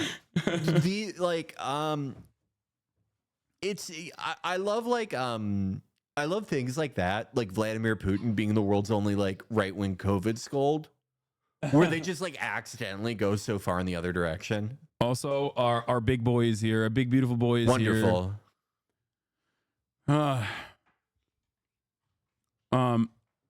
Yeah, we call Asmongold now because he said he wants to go to Turkey in the Middle East. He wants to visit the Middle East. What's good? Yo. What's up? Good to see you. Hold on. I'm gonna grab your chair real quick. Nice, bro. What's up, dude? We ordered food and I ordered extra because I knew you were coming, so I thought you might want to have some. I don't want to be a rude guest. There's yeah. Hold on, I'm going to the bathroom. Okay. Hopefully the third mic is not like fucked up or whatever. It might be, the audio might be a little shitty, chat. There's not much we can do about that. STAVVYBABY in the building. Ladies and gentlemen. What the fuck is up? Just get me a little diet Dr. Pepper fucking cream soda. Have you had that before? I have. It's fucking good, right? I have, in fact. What's up? Hello, everyone. Okay, dude, did you want me? There was a big fruit basket from Hamas outside. Did you want me to bring it in? They were really happy for all your. They were like, just said thank you for all your hard work. Dude, don't fucking out me, dude. Well, fuck. You're doing such a good job. Okay, but they do have a very tasteful selection. A lot of figs. Did you notice that? Dates. Yeah, dates. Yeah. Like, what am I supposed to do, dude? I fucking love dates. The man can be bought easily. Yeah. It was because it was like right next to your check from George Soros. Yeah. So there's just a lot of you're kind of getting paid from both sides. Yeah. The IRGC, Hamas, and George Soros. You know. Can you zoom out the cam to fit all of Stavvy on screen? I did. We got Felix, bro. I did. What's up, Oh, gang? China too, CCP. Oh, of course. How could I forget? Yeah. How could I forget the People's Republic? Yeah. This is pretty good. Not too Dude, shabby. it is good. Yeah. Dude, I never had like Dr. Pepper at all until like a couple months ago. And then the moment that I had it, I was like, that was it. Oh yeah, it's fucking awesome. DNC That's edible great. arrangements got delayed. No, DNC kicked me out. They don't fuck with me no more because I said they should have because I said Palestinians are human. Whoa, come on, stop being so I controversial, know you're like big in the fucking comedy scene. I can't be hurting you right now with this shit. This is fucked up. It's fucked up. I'm ready, dude. Did you lose weight? Lost a little bit, a couple lbs. Okay. Couple lbs. Looking a little skinny, I'm dude. still in a 3X. Oh shit. But it's baggy now, but that shit is fitting nice. You know what I'm saying? Yeah. I feel you. Fame changed you, dude. You're fucking losing weight. It's on the Ozempic diet. I'm thinking about getting Zemped up, dude. Really? No. I worked out and I worked really hard for 6 months, and then I started working again, and I immediately started eating treats. Okay, this is like this is an optic thing. But honestly, like if you lose weight, you have to like stay with at least, you have to do like Action Bronson style. Like you can't go, of course, you can't be like skinny. Yeah, that'd be gross. I am insanely fat. I literally took like 6 months and lost 40 pounds, and it like legitimately I still wear the same clothes. Like they just fit me correctly now. I literally just want to be an extra large man. Is that so much to ask for? Yeah. 1X? Is that fucking crazy? I don't think so. No, I feel you. I went the other, like, since the last time we talked about how fat I am, I went the complete opposite direction. I'm posting like shirtless photos now. You can kind of see the boundaries of the abs coming in. It's really fucked up. It's really disrespectful. You really are. It's really fucking sad what you've become. I'm coming off like the fattest I was since I was like 19. I'm coming off like the fattest I was since I was like 19. Oh yeah, what happened? I like fucked up my back in like late 2022. Did you get into pills? What kind of pills? Oh, you know the good ones, the best ones, dude. The ones they give you when your back hurts. Someone said he's shopping in the wrong store. He's like a medium in Texas. Yeah, I really for real. Walmart, when I hit the Walmarts in Oklahoma, that was awesome. Oh yeah. There were so many beautiful options for me there, dude. Yeah. And better soda options in general. Those guys are living those guys are living life, dude. They're living a much better life than we are. Also, I'm gonna run the 3-minute ad break. Stavvy babies in the building. Okay. Underneath what they got over there, it's good, but you gotta do a little digging. Yeah. That's what we loved about touring the South. It's just like, you know, everyone is just Mucinex guy shit. Everyone's fat as shit. It's awesome. It's wonderful. I mean, that's most of America. We really have that going for us. I was in Europe. England, they do have some fat people, but not. I mean, no one fucks with us in terms of how fat people are. Because Qatar. Really? Wait, really? Oh no, yeah. Qatar has like an incredibly high obesity rate. Whoa! All those like the king's like nephews and shit like that. Yeah, like it's classic like old world style obesity where like it'll be like the king or like the prince is, you know, because he's eating like several rotisserie quails all day and being carried around on a palanquin. All his exercises sexually assaulting maids. That's the only time he gets out of his fucking bed. Okay, chill. I'm just being honest, chill, bro. I'm paid by Al Jazeera. I'm sorry, I'm paid by Qatar, bro. Fuck. I forgot, dude. Yo, they are not gonna let me. They're not gonna let me visit. I see it, dude. Shit. Oh my god! I just want, before we really get too into kind of, well, I come on here, I like to sabotage Hasan's channel. You guys know that, but before we get too into that, I want to let you know to keep an eye out for Let's Start a Cult, a new indie comedy coming out 10/25 next Friday. Damn. It will be in theaters, in a handful of theaters. I'll be posting all about it. We have the premiere tomorrow. Hasan will be there. I told him to wear his biggest pants so that he can get photographed. Wear a choker and your biggest pants. That's all I don't worry, ask. you got it. What are you doing? You want to come by? That sounds fun. Come through. Yeah. Yeah. Dude, getting Felix out of his house. I know. That's why I had to invite him in person. Yeah, and you had to put him in front of a stadium. You had to put him in front of a stadium of people to be like, oh, I don't know. You're cutting into every time Felix comes here. We're cutting into like Flight Simulator time. Yeah, like, is that what the type of shit you're War on? Thunder. Well, I am very big into flight simulators now. Okay. They fucked up Counter-Strike 2. Just like Muhammad Atta was, by the way. Yeah, that's a totally different thing. That is a totally different thing. He would. If Felix was one of the hijackers, he would have been the one stopping them from getting pussy. No, and being Felix- like, guys, enough with these strip clubs. We have to do 9/11. Enough. Like he would have been the reason it happened. There was probably a Felix. That's the reason it happened. All the other guys were getting fucking tempted by Florida pussy. He's like, But he was just hitting the fucking flight simulator, being like, "Come on, guys, we gotta get to heaven." yeah, wait, wasn't it Muhammad Atta that was like, I don't need to learn how to land it? Yeah. Felix would be like, no, we need to learn how to land it. I think that is like that is a huge difference. Guys who do flight sims where they're like, it's always been my dream to get behind the cockpit of an Airbus A380. Yeah. Those guys are fucking lunatics. Those guys, yes. I agree. don't get it.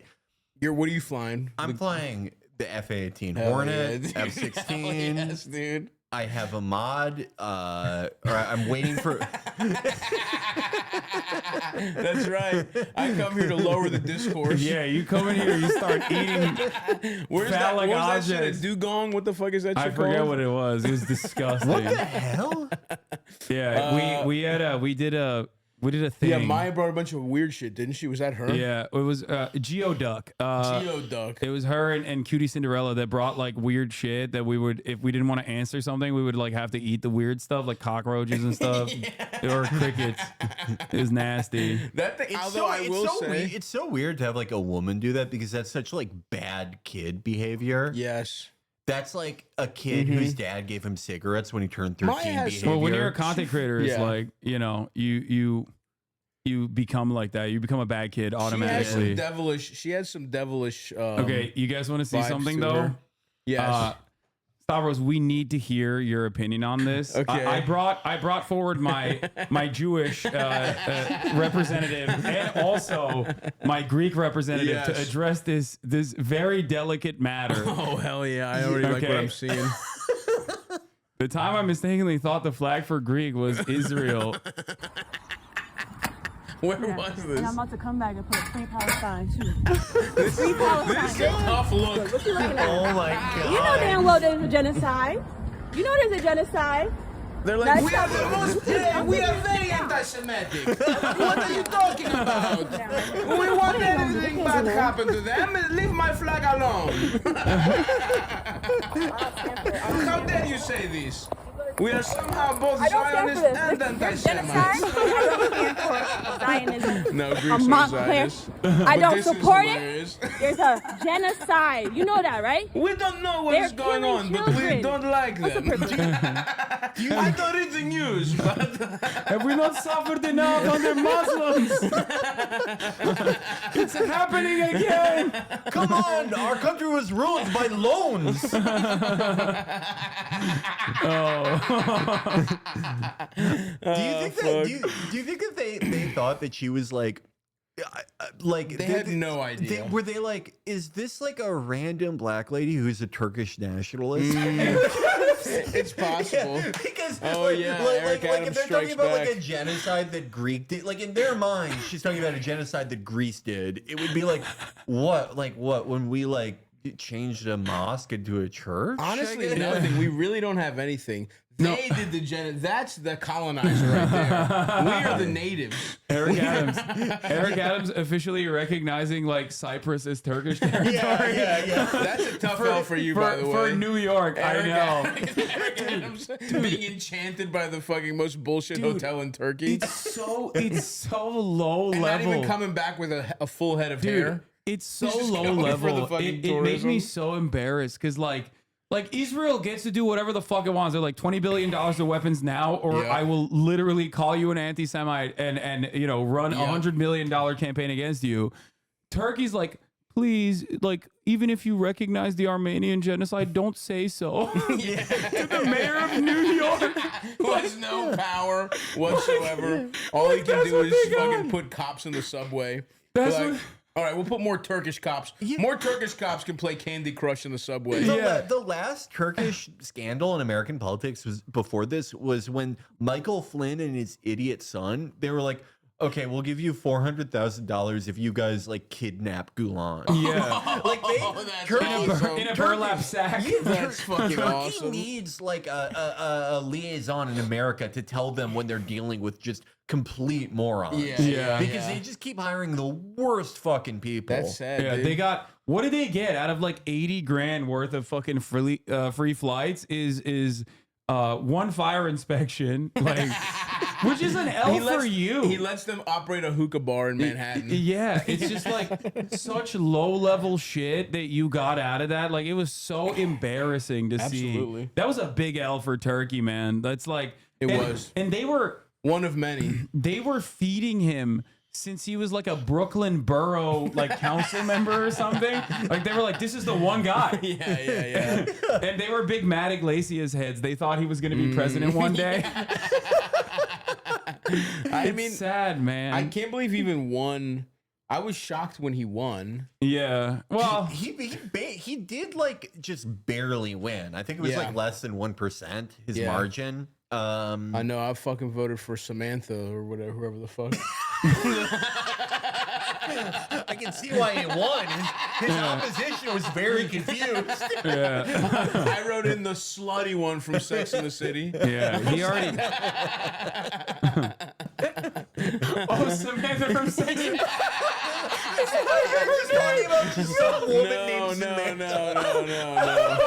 No. I couldn't remember which one was running, and I was like, all right, put the one that sucked dick the most. I'll put her in. Oh no, dude! Oh my God, he met Cynthia Nixon. Yes, that's right. Yeah, which is not Samantha on Sex and the City. Though, for real. Oh my God. Okay, look, let's finish this off. I know this was traumatic for you. This is tough. This is actually. I'm gonna need. You didn't even give me a fucking trigger warning. You didn't let me You're masking your tears with laughter. That's true, dude. This is. Be proud of your heritage. Y'all understand there's a genocide, right? Their faces are incredible. Oh my God. Oh my God. There's no idea. Yeah, I mean, this guy's incredible. This guy's fucking awesome. What a fucking What face. are you saying? He looks awesome. We don't know. We don't watch news. All my great uncles were forced to be Turkish. What are you talking about? Oh my God, dude. I know, dude. This poor guy. No. That's Just have so no idea what awesome. she's getting at whatsoever. Oh, this just keeps getting better. It's like a minute and 34. I'm like, where is this gonna go? And it just I keeps love getting that, by the way, funnier. she posted it. Like, whoopsie. Yeah. Insane how Yeah. desperate people are for content. I think It's like, I think that's the thing. you dumb bitch. You fucking did the wrong country completely. I think that's the thing with like people who are like under like 28 now. They will post like the worst, most embarrassing, like just no defense It's for it type crazy. thing. Yeah. Just be like, that's life. That's what it is. I think it's because it's like they have no concept of a world where like, you know, everyone doesn't know all your secrets and the most embarrassing thing you ever did.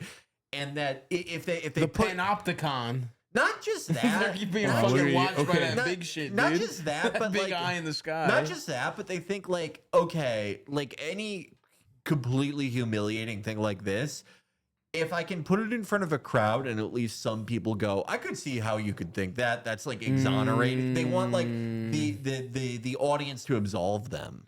Interesting. But all she's looking for is people being like, LOL. Hey, happens to the best of us, sis. Yeah. Even though that'll be like 4% of the people that say that. And they're like, that's the thing. It's like, show this to your friend, maybe. Text your group chat. Damn, I picked the wrong blue and white flag. I would only It's got tell. a fucking cross on it. Yeah. Yeah, that's right. I didn't even think of that. Maybe she's got a fucking cross. Maybe she thought, oh my God, they finally got a Messiah. Yeah. They're going to be stronger than ever. Oh, I gotta start. I gotta do this now before he gets all his powers. Yeah, before they massacre the red cow. She's really tuned in. Yeah. No, she was actually yelling at the Israelis for appropriating gyros. That's true. You know it would be so bad That's too. not your cuisine. Yeah, you gotta make this shit with pork. Oh. You understand, right? It's nothing against people who are Jewish, but this is not okay. It's like, what, the Jews? Do not call me Jew. That was the most they were offended. They were like, what? You call me a what? How dare you? He's about to pull out his uncircumcised dick. He's gonna be like, does this look Jewish to you, sweetheart?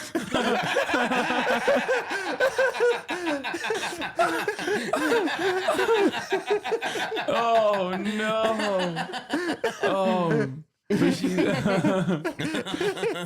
awesome. He's showing all the overdraft fees that he's gotten. You think this would happen to a fucking Jewish guy? Oh no! I have an $8,000 a month car payment. What? Wait! What did he say? Oh, hold on. Okay. This is Greeky. Who's this? This is Greeky. What? Greeky? Really? Why is he Greek? Is that guy Oh, I thought it was Albanian? Israel. My bad. Really?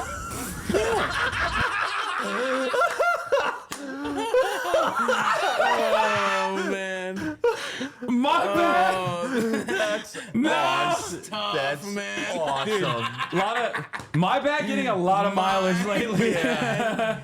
Some are calling it the best apology. It kind of is bad. though. Yeah. It's like Jeez. I feel like it's more heartfelt than like writing a PR message and be Yeah. like, my bad. But you could hear it. You could hear it. She is embarrassed. Yeah, I like all the PR messages that people do in like 2019 and 2020 where they're like, there are many communities in the world and I am a part of a community. Yes. I did bodies I'm in a spaces. sister. I'm a mother. Yeah. I'm a part of the global family. Crimes against women are particularly tough for me because my mother is a woman. That, like, my bad is much more authentic. For real. Straight to the note. Straight to the point. For real. Oh, shit, my bad. Did you put it back up at least? Or? Wow, you really worried about that? I am. These people are fucking. Look, it looks like. Wait, what the fuck? No, this isn't real. No way.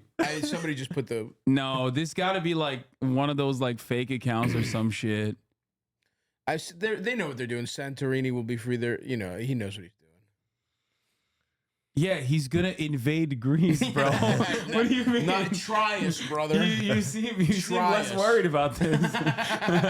Greece has newer F-16s than Israel's F-16s. Oh hell yeah! You don't want to see us in a bring this dogfight. up. Don't even bring up Greek fighter jets. I'm ready okay? to go, dude. Don't even bring up Greek fighter jets. I'm enlisting. What Greece I'll is get a fucking bazooka. what Greece is allowed to have in terms of anti-defense, anti-aircraft missile systems, and what Turkey is allowed to have are two different things. Yeah. Okay, You both can't are be NATO. trusted. Yeah, You can't be trusted with that shit. yeah. Ours is newer. That's why they won't let you. They won't let us have it. Dude, we're fucking. The thing is, we're only when we need to will we fucking respond. Oh my This gentleman here. God. Okay, so I just finished a conversation with this gentleman here. You may recognize the one and only. He looks little in that chair. 45, Oh my soon God. to be This is 47. the Dude, this best. is gone to, like he's doing everyone's pot. It's crazy. It's not even like it's kind of strange now. Like at this point, I know people that like wouldn't have him on their podcast, not for political reasons, but because they're like, it's been done. He's Legitimately, done. I've It's had been those done too many conversations times. with comedians. I mean, I obviously am begging him to come on Stavvy's World. Bro, yeah, Kamala Harris has to go on Ciao. I'm gonna put them together. I'm gonna do a Kush Brothers with Donald Trump. I'm gonna get him stoned for the first time in his life. And we're gonna go over fucking. Could you imagine what that like? That'd be awesome. If he if he would probably have the thing that happens with people that like never smoke weed, where they get like super self-conscious. Yeah. Like, nobody likes me. Yeah, It's insane that he's doing the fucking podcast rounds. Dude, our society is so dog shit. Yeah. Someday a fucking president is gonna come on this dumbass stream and then we're fucked. Well, I mean, 2 people that were running for president have been on this broadcast. RFK Jr. Cenk Uygur. Oh, yeah. And what's her face? Crystal Mommy. Fuck. Oh, really? You had Marianne Williamson. Yeah, but you were just trying to smash. You just used your fucking power. Okay, that's I mean, that's neither here nor there.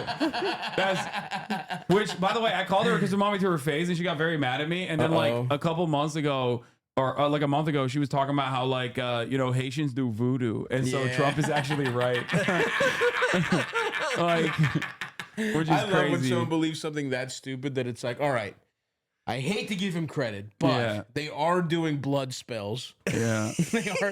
They might have been trying to make a team and needed feline quickness, so they sacrificed a cat. They weren't eating it. He was wrong about that, but they were killing. Like if she was doing some shit like that. I love when an adult who's like running for president is like, okay, actually, I've talked to a bunch of sorcerers I know about this. Yeah, like I'm running on the campaign of magic is real. Yeah. Like, that's insane. Except like our politics is so fucking broken that like that could get you like a reasonable constituency. Dude, that's probably the biggest bump she got. Absolutely.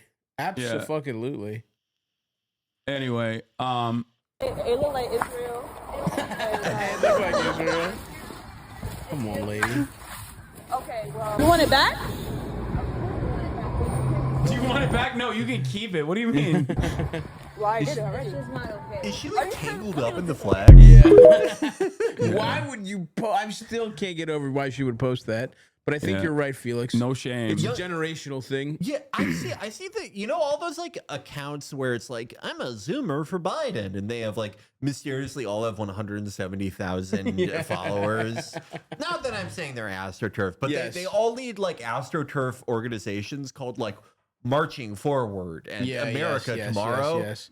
The most like swagless version of like what's left over of Obama, basically. Yes. All those kids will post like the most humiliating fucking text. Like I saw one of those guys post a message that's like, I just texted a girl who said 3 years ago that she wishes we had met later in life. Oh, and he's texting her.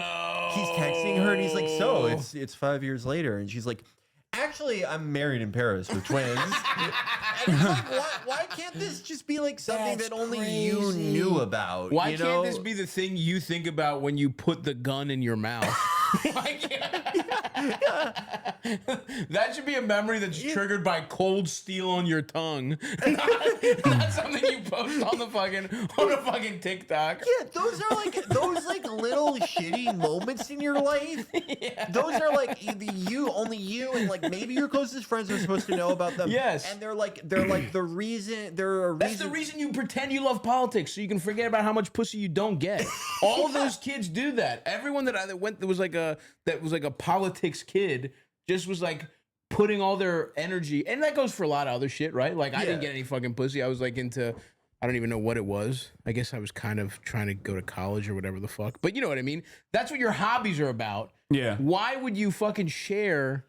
Why would you use the platform you made from your bullshit little hobby to expose how much of a loser you are? It's supposed to be camouflage for how much of a loser you are. I don't understand posting your L like that. I just don't get it. Especially because like everyone has a hater. You know what I mean? I would never want to give them an opportunity to posture. Like I guess on some level. Also, I never take L's, so that's the other reason. I guess on some, well, you're circumcised. Remember that? That's a big L. Okay, dude. From this birth. Fucking guy. Immediately. Listen, we're Cirque brothers, okay? It works. It actually makes it bigger. Yeah, it's That's better. an L. We don't have to. I've tested both in wind tunnels. Guess which one is faster? Yeah. I guess on some level, maybe I respect the openness, but there are certain things that should be just in the deep pit of your soul. Yeah, that's the thing is that like kids that young aren't like, I think we're the cutoff where you understand that even with like the internetization of everything and everyone like being just exposing all their innermost secrets, that it's important to have like things that are just for you that the world does not know. Right. But people who are brought up, they literally do not remember a world that was not like this. Yeah, true. They don't have that. Damn, that kind of sucks. I was always, part of me was always hoping there'd be like a generation of kids that was like, you know what, I'm gonna go live in the fucking woods or some shit, and it just doesn't seem like that's gonna happen. I mean, there's some kids here, but there are those, but there's never like, it's either that or just the default, which is no secrets, no private moments. Yeah. That's fucked up, dude. It is sad. They're getting us ready for spying on us nonstop. Yeah. The same way that deodorant when that you rub on your dick and pussy and shit. You know how every deodorant now they're like, you can rub it on your feet. They're getting us ready for no water, bro. That's what that deodorant is. They're gonna take that's away why celebrities water. are like always like, I'm not.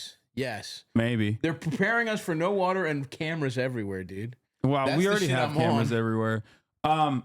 So I also wanted to show you guys this before we get into Kamala's chances and do serious political commentary. Now that we have the most serious political commentator, I love OSINT Twitter because like this person posted this unironically. Pro-Palestinian protesters are the absolute worst. They're now targeting attendees at a weapons expo with their harassment. This just makes everyone hate your cause even more. Oh my god, pathetic! I love that. Like the baby seeking missile. They tried to stop me from selling a baby seeking missile. Yeah. By the way, didn't France like disinvite Israel from their weapons expo? Which I always think is like kind of funny. They're like, listen, Israel, you can't show up this year. Yeah, okay, this is for Muslims protesting the fucking headscarf ban. That's what these are for. There you go, dude. I love the idea. Like you'll see in this video, all the guys in here, they look like, in the movie Click when Adam Sandler sees older versions of himself. That's this for me. Like all these guys in the video are me plus 30 or 40 years. Oh, we all have the evil Jewish guy gene. Wait, but like the idea that like all these guys were like, well, I was gonna like join the encampment at Columbia, but now you're fucking yelling at me. Yes. Like all these 63-year-old weapons executives. Ooh. Oh yeah, we got food. I should have gotten lahmacun. I know your ass would have eaten it, but Felix was like, no. We got köfte. I got two things of chicken for myself, but for both of you guys, you can share it. Köfte, and he ordered what is it, like a beef kebab? Yeah, very nice. Very nicely done. No. There's two. There's four in there. I'll stack up. I'm good right now. I would have signed off on the pita if I'd known that like everyone, there were more people. But I just don't let him turn. These are his Turkish tricks, dude. He's trying to sow discord. He's trying to sow discord in our ranks. Yeah. Well, I saw the flags were similar, so I wanted to. I was scared. You're surrounded by enemies on both sides. Yeah. Sir, we're looking for the baby killing technology. Do you know where he has the baby killer? Oh no! He just points to him. Oh, that's fucked up. He's like, we only not me, kill dog. Adults. Yeah, no. That's his Damn, weapon that's system. a great look too. You have the latest baby killing. He has the worst haircut I've ever seen. That's like the haircut you get when they shave your head in prison and just put you in solitary for 3 years. Yeah. Baby killer. Do you have the latest baby killing technology, sir? God damn. We're trying to shred babies. You guys have the baby shredding tech? Baby shredding tech. You have the baby shredding tech, man? Very stern. Excuse me, guys. We're looking for the baby killing technology. Do you have it? Sir, baby killing tech. We want to shred babies to bits. Can you help us? Jesus Christ. I can't believe sucks. I can't believe that he's harassing. Can you believe it? These baby murdering weapons manufacturers. Like, it's really fucked up. Weapons manufacturers can't have some, just be amongst themselves to discuss more and more lethal ways to murder civilians. What the fuck kind of society do we even have? I don't want to live in a society like that. Yeah, and like all these guys are sympathetic to Palestine too. Like this is just alienating them from the cause. Yeah. Jesus Christ. We're doing the How do you think you end up here? How do you think you end up being a weapons guy? I mean, you're an engineer, and then you get a job, and then you get elevated to this point. I guess that's shit. You're either NASA or you sell, or you make. Right, open that bad boy up. Also, I realized just now that we are literally doing the "Is Fortnite overrated" meme, but for the Abrahamic religions. Like the council is here. Everyone is represented. Oh fuck! These guys fucking stapled the. They really did. They were serious. That's incredibly aggressive. I've never seen that done before. Yeah, they stapled the napkins. Oh, here. Thanks, buddy. Here you go. Thank you. Oh, that smells so good. This is why I feel bad for people who like get really good at like the scary kinds of math. Mm-hmm. We like I grew up around the University of Chicago, and like they have like tons of people who like do the scary math, and it was a very common thing to see people who like were driven completely insane by doing what math. did you get? You got the beef? I got the beef kebab, and I think there we go. I'm good with whatever. I don't give a fuck. I just wanted Felix to try the kofta. That's why I was like, yo, get the kofta instead. Do you want to trade a kebab for a kofta? Yeah. We can go half and half for all I give a fuck. Yeah, let's go band for band. Oh yeah. This is the interfaith dialogue we need in this country. Yeah, I just wanted to. This smells good, bro. I just wanted to fucking. I don't know if tomorrow like if tomorrow like another fucking YouTuber starts saying like I'm anti-Christian or something, which you are. Yeah, which of course I am. Yeah. I think that's unfair. No one gave Christians better opportunities than the Turks. That's true. The coolest positions you can get.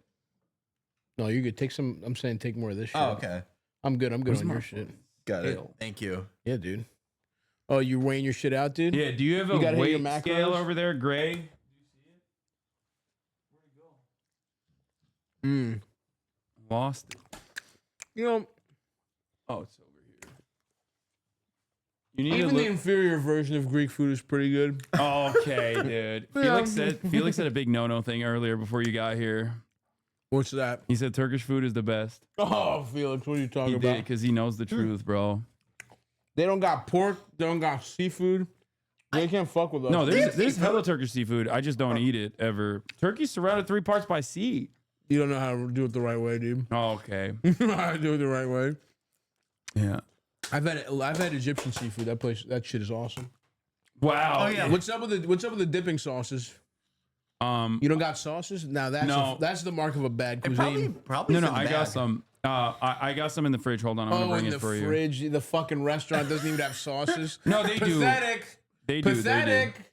They do. Greek places won't even fuck. You can't even leave without tzatziki, dude. No, I got you. Turkish don't worry. sauces? Bullshit. I got you, King. I would never. I love Greek food too, but it is fundamentally different in a lot of avenues. Okay, let's talk about it. Well, okay, what's that Greek thing where it's like it's similar to kofte or what's the Persian kubedi? What is souvlaki? What no, where it's like ground meat, like either chicken or like beef and lamb. Yes, like a kofte, but it's like smaller. I mean, we just call it either a kebab or a kefte. Yeah, like those. Those are a word we came up with all on our own. all on our own. A better version of a word that kind of rolls off the tongue. Kofta. That's disgusting. That okay. Kefte. Now that's tasty. Now that sounds good.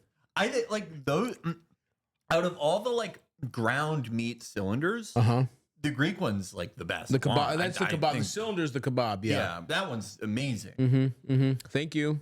Point Greece. But like it just they have different flavor profiles. That's true. You know, like ours is better.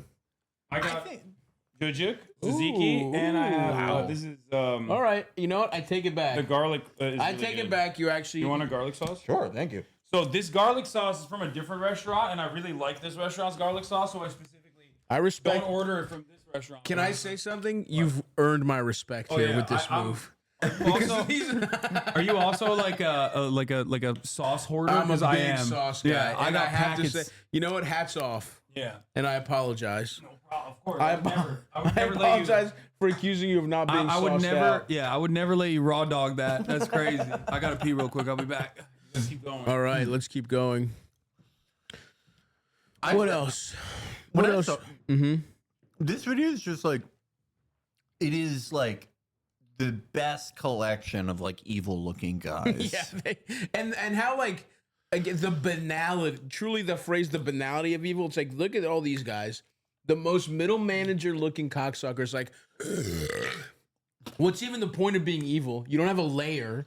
You don't. Your wife is probably busted. Their fucking wives are probably so atrocious. If they get a mistress, she's fucking ugly and annoying too. Yeah. It's like, what are you even doing this for? Yeah. There's no like exotic animals that you have in your fucking menagerie. You live in fucking Jersey, probably. Your life sucks dick. Yeah, like, and this like the convention that they go to every year, where it's like, oh, we actually developed a new IR seeker that can tell when it's a viable fetus. We can blow up the fucking nurse. Like, the convention is like the one time a year where they can like cut loose, and they're like, they spend months like begging their wife to be like, no, it's for my career. And of course. And they're for like 10 months leading up to it, they're like, like one girl who works for Raytheon, and I thought like we had a connection. I might get my dick sucked for the first time in 13 years. Oh, you know what? Yes, this is kind of like the anime club where there was like one busted girl, and she was drowning in cock, and it's like that's what these conventions are. Yeah. Some busted engineer, like autistic girl, gets to fuck any of these guys she chooses. Yeah, there's one like hoodie string chewing girl there. And all these guys are like, I'm going to be the one that fucks her this year. I can feel it. It's a bit slim pickings, though. It's it not is. like no, it's that's not what like we're talking about. It's like, what's the point of even being evil if your life sucks dick like this? Yeah. No, harissa. No, I do have harissa right here. He has some. Yeah. You know, I would take every opportunity to criticize Hasan, but he has come correct sauce-wise, everyone. Oh, 100%. We can get off his back sauce-wise and just, attack every other aspect of his personality. Yeah, don't worry. You came in at a good time, because my former podcast co-host did an entire episode today calling me an anti-Semite. Oh no! So you can. What the fuck? Yeah, saying that Twitch should ban me for promoting terrorism. Oh god. Yeah. Are you fuck? That sucks. What happened? What happened? Anything you happened? Just like you spouting off like normal? This basic shit. I see. Yeah, that's why we're eating Israeli food today. Traditional Israeli Is food. falafel theirs? I gotta give him falafel. You're about to get fucking canceled, dude. I'm asking. There's no way. Like, hell no. What do they got? Is falafel like? I mean, they got local cuisine from the countries that like Israelis originally came from. Yeah, like the like chicken parm sub.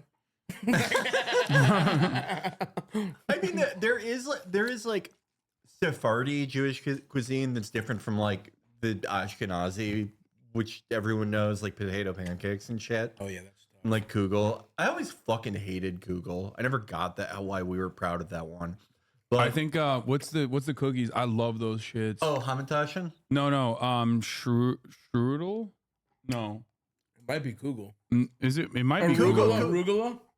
Arugula. Yeah. Arugula is awesome. Arugula is awesome. That shit is bomb. But dude. I don't consider that. That's not Israeli food. That's fucking. Oh no. It's not. No, they serve it at like, well, not Israeli food, but like Jewish food. Yeah. I was just speaking generally of Jewish food, like Sephardi. Some Sephardi say that they invented fish and chips. What? Yeah, Iberian Jews, like after the Reconquista, they would This shit is good, by the way. They would fry like potato wedges and like an entire sardine because it was the 1500s. Let's tell the soccer hooligans about this claim. I think the British right is like, the more right you go, the more pro-Israel you are. Yeah. Though. It's weird. Like normally, the more right you go, you become anti-Semitic, and you're like, oh yeah, fuck Israel, actually. But like, In England is the opposite. Yeah, Tommy Robinson is always like, Israel is a proper legend. They're true class. Well, I do think so many people, there are like a type of racist that wants an ethno state. Yeah, it's like, it's like that. They're like, yo, Japan, like, it is funny going to Japan and being like, wow, this is the most polite racism possible. But it still is like, there are places you just cannot go if you're not fucking Japanese. Yeah, I always think it's weird. Like, Let's see what these sauces are about. I love, Japanese culture and all my video games, like any fucking loser from America. Of course. And I love there's Japanese literature and hentai. Sure. Shout out to Murakami. I love all his stories about getting pussy from a girl with fucking BPD. Every story he gets pussy from a crazy woman in every Murakami book. I don't know if you know that. It's awesome. It's like a nerd who gets pussy and he fucks them so good. Oh, that's a theme in Japanese literature. A guy with like a cleft palate who had sex for the first time when he's 27. But he just knocks the pussy out the park. Yeah, and then kills himself. Yeah. That's like the typical novella. The dream. Yeah. That is awesome. Yeah. Best day of his life. Yeah. But I the movies. I'm with it too, by the way. I love it. But like just yakiniku. If you are like thinking, what country should my country be more like? Mm-hmm. Whenever those guys are like, well, South Korea and Japan do this, and it's like, you mean the countries with like a 108% suicide rate? Like, I'm sorry. I think I wish it wasn't true. Sincerely. Yes, that actually makes so much sense. Why everyone who doesn't get pussy here loves Japan. Because they're like, well, it's not because if I was in Japan, it would be because I'd be too good at business. I would just be in my fucking, I would just have to make profits for the Yamaha Corporation. These sauces. I have to do a sauce review, folks, of Hasan's favorite garlic sauce. That tzatziki is not the best, but it's that's decent. not tzatziki. Oh, yeah. This is bullshit. Let me get the tzatziki. Nah, this is some kind of Turkish bullshit version. 1 out of 10. Oh wow, you didn't like it at all. Well, it's just not.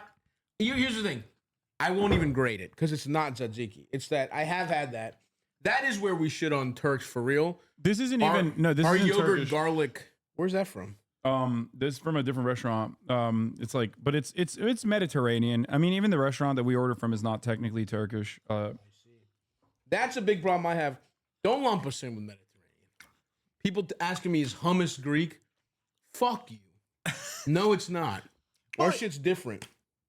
I guess, but like if Greece isn't Mediterranean, but we are our own cuisine. Your own cuisine, yeah, definitely. We don't fuck. Don't if you order if I take you to a Greek restaurant, Looking for the baby killing technology? Is this? I honestly would be so fucking pissed off at you. Are there Greek restaurants that like give in and offer hummus? If they do, that's an automatic. I'll never eat there for real. I'm not even being funny right now. If a Greek restaurant has hummus on the menu, I'm not going. And no disrespect, I love hummus, but it's just not. That's a bad sign. Yeah, it's like when a fucking sushi restaurant has fucking pad thai on the menu. Yeah. It's like, what are you doing? Have some respect for yourself. No, but I think but literally the place we order from is called Levant, but it's like, I think it's definitely run by a Turkish person because there's a bunch of Turkish food on the menu, but like they don't present it as like Turkish. Yeah. Maybe because of proximity to Glendale. I don't know. But I used to, when I lived in like Upper Manhattan, I had this process of like figuring out when a generally Middle Eastern restaurant was Israeli. And typically I could always tell after I ordered, which was a problem. Right. Because it would be like, this chicken is like wet and in a really fucked up way. I don't know what they did to it, but they turned up the wetness scale way high. But eventually it was just like not the fact that they had Jerusalem salad, but like what they would like, how they would describe it. And obvious giveaway is when they call it Israeli salad. Right. You know. Right. But they don't even do that as much now. I feel like in the last year, definitely not. Yeah. That's good shit. This shit, good. Oh yeah, that's from Zanku. That's so the garlic, good as fuck. This is 3 different restaurants, and I respect you for that, man. I respect the 3-straw spread. Zanku is great. Yeah, I mean, like really, like almost any restaurant like this in this general like 20-mile radius is. Oh yeah, it's so much like the baseline is so much higher than like anywhere else. LA crushes Armenian type shit. Oh yeah, for sure. It's not even close. The first time I like looked up one of these types of restaurants here, and I saw pork shawarma, and I was like, who the fuck could that be? Oh, Armenians. Yeah, absolutely. And honestly, that's why I fuck with Armenians the most out of, because when I've been to like, I have buddies that live in Glendale, and we've gone to Greek or to Armenian. The Greek food here is bad, but the Armenian food is so good. Yeah. That it's because they have pork, it's enough of like that it scratches the same itch. You know what I mean? Yeah. Yeah. I eat a lot of Armenian food for that reason. It's like, it's objectively in LA, I would say that Armenian food is probably like the quality of Armenian food and like the authenticity of Armenian food is closer than like Turkish food is usually. Yeah. Like, because I mean, this is like the biggest Armenian diaspora. It's so good. Yeah, it's exactly. Yeah. And I will say there is great Greek food in Queens, but I don't know, man. Maybe because I know how good the Greek food in Greece is, it just gets me pumped to come here and eat some grilled shit. Yeah, I know what you mean. Like you because I've never experienced what it actually is like over there. Yeah. But I know what it's like in Greece. It's more exciting to have something that's like novel but kind of familiar than to just see like, okay, I like when you've already had like the highest form of something. You know what it is? When I'm eating, every time I eat at a Greek place, it's like I'm like a fucking Olympic gymnast judge where it's like I'm taking deductions for everything, dude. But when I'm at an Armenian place, I'm like, this is wonderful. I don't know what they're doing that's inauthentic. You know what I mean? I'm just like, I love it. I get a kick out of how much everybody like looks and behaves like a Greek person, but speaks a completely different language. The music's all fucking similar. We all had to rise up against our fucking oppressors at one point or another. Here we go. You know what I mean? So, we got a lot of good stuff going here. That's what I liked about like going to Persian places around here. It was like very different in a lot of ways, even if it's like fundamentally similar to a lot of stuff I'm used to. Mm-hmm. Like in Chicago was like the Great Lakes in general, but Chicago specifically was like a huge destination for people who were fleeing the Lebanese Civil War. Oh, really? Yeah. Like, I mean, all throughout Michigan. I guess that's true, Michigan. Yeah, Michigan, but also Chicago in a large way. Like, really, even since like the massacre of the Frangi family, like 79. But there's just like incredible fucking like Lebanese and Egyptian food, specifically in like the part of Chicago I was from. And so like when I went to New York, it's like only every like 10th place is like that good. Yeah, for sure. But it would have to be in Queens. If you didn't come to Astoria and nearby, you weren't gonna find it. Yeah, once I left Astoria, it was like none of it was all bullshit. Fucking good. Yeah, but like coming here, like I never had Persian food, and like you get it when you're eating it, like kabidi or any of that stuff. It's familiar to other things in like Lebanese or Turkish cuisine or whatever, but it's just different enough that like I don't have a scale for it. I know you're saying. I like all that shit. I'm on the record. I put it on my last special, but Greeks really are the most light-skinned Arabs. That's who we are. Yeah. It's like people. I don't want to repeat my bit, but I think we're lumped in as white because people loved ancient Greece so much they wanted to believe white people came up with that. But every Greek behaves like a fucking Arab. Like everybody, we all got the same shit going. By the way, it is so fucked up that there is such a diaspora in like Detroit of people from the Middle East that it's like Iraq and like it's like everywhere we fucked up. And then they're like, hey, you know what you guys get? Detroit. you get Detroit after the cars left. Yeah, they packed them all in there. I love Detroit, but there is like when you go there, there is a sense of like, okay, like what can we put here? Some batting cages. Yeah. There's a lot of empty space. Absolutely. I loved it too. All right.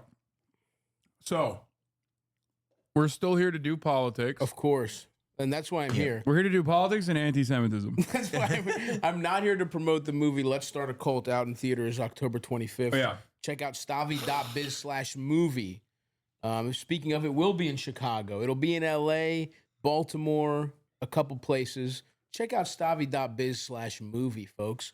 We're adding more showtimes every day. Actually, I think in New York we're gonna do a screening that Will is gonna be. He's gonna moderate the Q&A. Actually, yeah. When is that? Because I am going back in November. It's like next week. I'm literally on a little like. I'm might only as here. well go fuck myself. Yeah. I'm on a little fucking movie tour trying to get people to see this shit. This was his way of saying he's not coming tomorrow, by the way. He's like, oh. No, I will come tomorrow. I'm committing right now. No, I'm committing right now. Committed. I'll see you in New York. No, I just committed. Committed. He committed. Anyway. Yeah, what are we doing here? Record numbers of voters are doing turnout for early voting in battlegrounds. This is one of, in my opinion, the only positive things that is going against like all of the awful polls that have been coming out for Kamala Harris so far. So we're gonna start off with this. Honestly, why didn't Biden just drop out like the day before the election? She would have won so nicely. Remember how fucking pumped everyone was first week? She could have. She could have kept up the momentum, but like because only like all the people who worked for the campaign were still Biden's dumbasses. They were like, hey, like literally every single thing that worked, like that, we're not going back or whatever dumb shit. Like people love that. And then it needed done, and every West exec shithead who spent the last 3 years telling people like, actually, Biden knows the alphabet. You know, he's fucking perfect. My favorite is Biden fucks hard. Yeah. He fucks his wife really hard. You know what? I kind of could see that. I kind of could see the only thing left that works for Joe Biden is getting pussy. He's like, it's like he's all brainstem at this point. I mean, we've seen his son's dick. That's true. We've seen his brother's dick, and and they're both low. Yeah, they got nice cock. His son is fucked through crack. You know what I mean? That's the point against Biden, though, because if his dick is like I'm listening. Let's say his dick is even 3/4 as big as Hunter's. Let's be generous. How much blood do you think Joe has left in his body? From a strictly medical standpoint, but it's not going to his brain. It's not going to his brain, and he doesn't look that bad for how fucked up his brain is. So maybe it is going to his nuts. No, he does look. He does. You have to get like a close-up picture of him. They're giving him a facelift every week. Like he looks insane. I know there have been sometimes where like nothing was happening, like no big appearances, and they would show like a candid picture, and he looked so like scared and little and old. Oh my, yeah, the look he always had whenever there was like a bad week in the world. It was just like, oh, he really was. Yeah. So, It's because he's really feeling the pain. Yeah, the mourner in chief. I feel bad. I legit feel like. I mean, I'm happy for him now. He does the fucking T-Rex arms too when he's like walking around the places where his arms are stuck like this. It's just like old person shit. Through and through. Yeah, that's true. Well, hopefully now he can be in sweatpants, eat ice cream. Focus more. M HUD wants us to check something out. What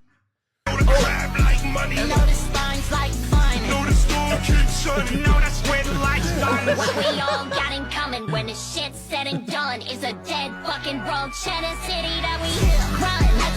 This is what we have instead of high school now. Why is M HUD hitting me with top of the hour ad break debates, bro? I'm trying to fucking understand what's going on, and this is so captivating that like I didn't even read the title. Captivating. M HUD, while you're here, I don't know if you caught it, but Hasan does not know about the bald guy. And I actually think I think Stav would love the bald guy. Who's the bald guy? The bald guy. I'd love to know about the bald guy. Age 3 came up. Okay. But the bald guy is he's a filmmaker. Okay. A parkour artist. Oh fuck yes, dude. A pickup artist. Oh shit. I linked it earlier. Irresistible. If we send it again, we'll take a look at the bald guy. Oh, there it is. This is my favorite movie. Oh, he's the bald guy. Matt Hasan is 11 years old. Oh, wow. Yeah, this is my favorite movie that came out in 2013. Name a better movie that year. Okay. Starting off pretty good. I don't mind what we're looking at right now. That's actually Jessica Chastain. That's her first big role. Oh, hell yeah. He's kind of just looking right at her pussy. You have excellent form. Oh, hell yeah. See if you can go deeper. What are you, some sort of creep? Pretty good editing. Only if you insist. What about you? What about me? Are you some kind of attention whore? Who are you calling an attention whore? I'm asking because you keep sticking your ass up in the air. Oh. I have the right to exercise here if I want. Of course you do. And I have a right to approach and talk to you.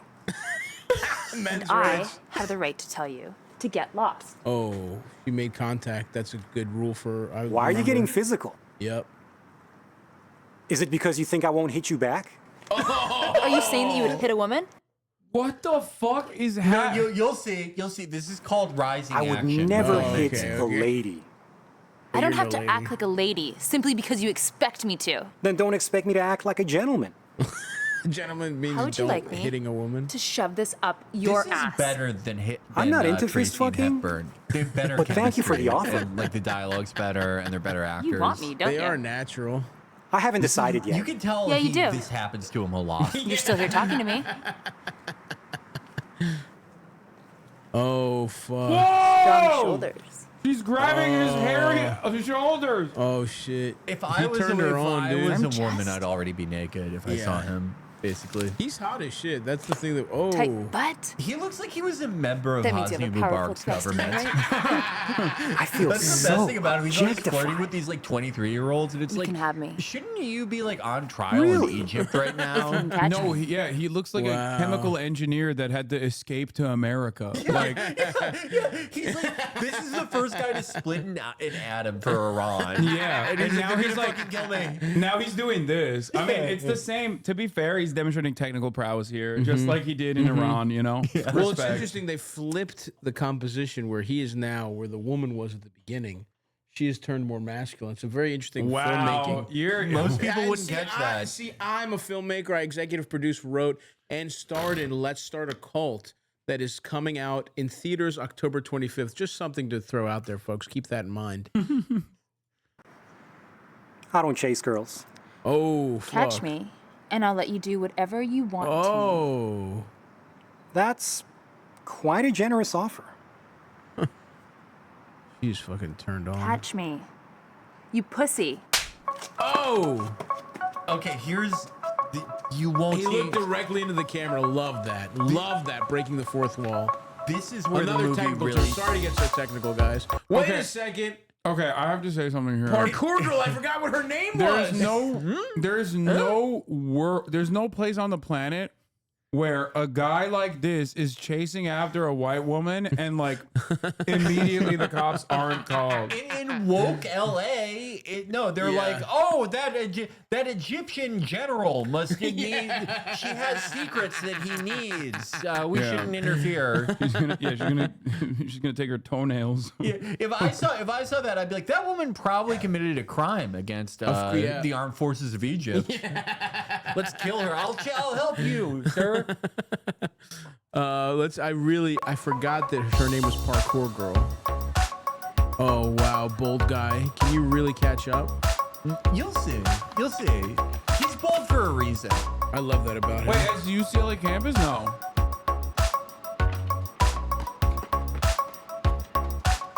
Bam! Oh shit, the bold guy. Watch this. Damn. Holy fuck. Retain momentum. Ooh. You know, Oh, she gave him the knowing look. This is edited really well. It's really like, this is basically what Luc Besson stole Yamakasi from. Like, he saw this and was like, we have to do this, but with more pedophilia. Luc Besson is a wild boy for just putting. I mean, every movie. First of all, he was a pedophile. He still is. You know, he's not reformed. He is a pedophile, but he is French. He is French, which does soften the blow. And then the movie. There's one movie where it's just straight up, clearly about. It's kind of, honestly, you're right. The child sort of pursues the grown man. And it has sort of a parkour girl and bold guy dynamic. Yeah, where the child, but then even the movie where it's technically a grown woman's body. In fact, it's a 1,000-year-old spirit, but it's learning. It's like a child. Yeah. Like the Fifth Element, she's a toddler in a sexy woman's body. It's almost like was I think 17 at the time, and Luc Besson did end up marrying her. Oh no! And cheated on his wife, and definitely like did statutory to her. Holy shit! Yeah. Wow. Well, there you go. My favorite piece of shit French director is Gaspar Noé. Okay. And you know the movie Irreversible? Yes. Like truly like brutal, like kind of horrifying movie. But like it's a movie where what's her name? Monica Bellucci. Monica Bellucci, and it's like a gay guy rapes her or something? Yeah, she gets raped by these gay guys in the movie. Wait, what? It's insane. But like, okay, so there was a bad, like, it got mixed reviews at the time. And I love that. And one of the reviews was like, this is like the most homophobic movie I've ever seen. And Gaspar Noé said, homophobic? I play one of the gay guys who's masturbating in the club scene to show that I'm not above them. The greatest French thing ever said. Oh my God. I'm not above them, I'm jacking off too. Great stuff. That's like being woke in France. Yeah, being woke is making it gay guys that commit assault against women. Yeah, like we need gay representation. No, gays can do it too. Yeah, and of course, in every movie, a woman is getting assaulted. We are French, after all. Okay, I'm sorry. Enough though. We got to finish. I got to check out what else Bold Guy's up to. Ooh. Oh shit. Oh fuck. This is better than the Mission Impossible movies. Whoa, let's not get crazy. That last one, they have that British lady with the huge tits. Bold Guy would he would win her over within probably seconds, honestly. He would. Yeah. Wow, Bold Guy is honestly keeping up with Parkour Girl. It is remarkable that most of the fucking sequence is straight up parkour. Like he does have a lot of love for the game. Yeah. It's not, I will say, as a filmmaker, it's not photographed that well. It's kind of a lot of static shots. I would have liked a little more. Unlike a movie that's premiering tomorrow in Los Angeles. That is true. Let's Start a Cult. I actually do sprint multiple times in this movie. I was even less healthy than I am now somehow. They say that you taught Tom Cruise how to sprint in movies. I was channeling Tom Cruise when I was sprinting. It was pretty sick, actually. That's cool.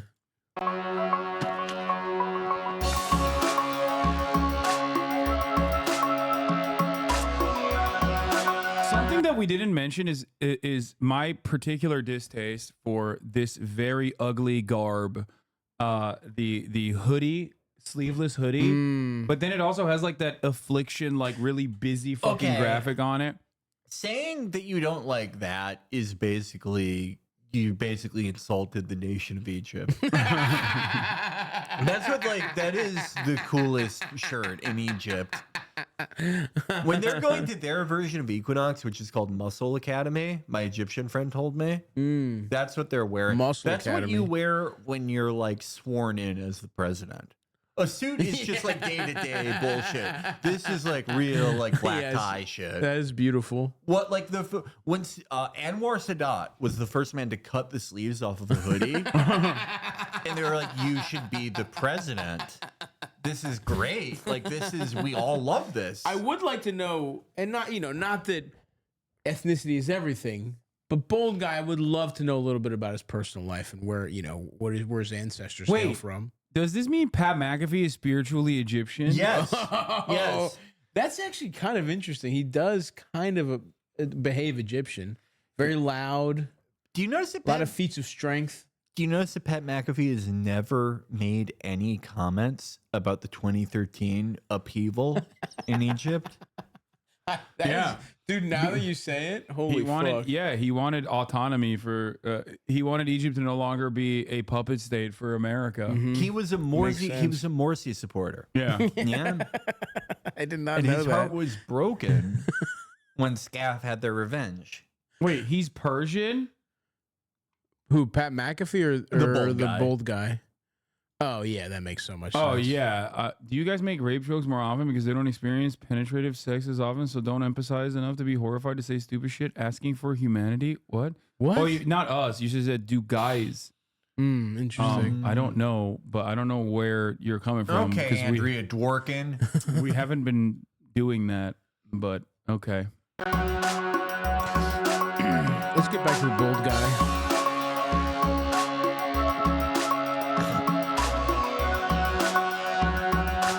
Good sprint on her there. Oh, the Bold Guy's coming up quick, though. Bold Guy's very fast.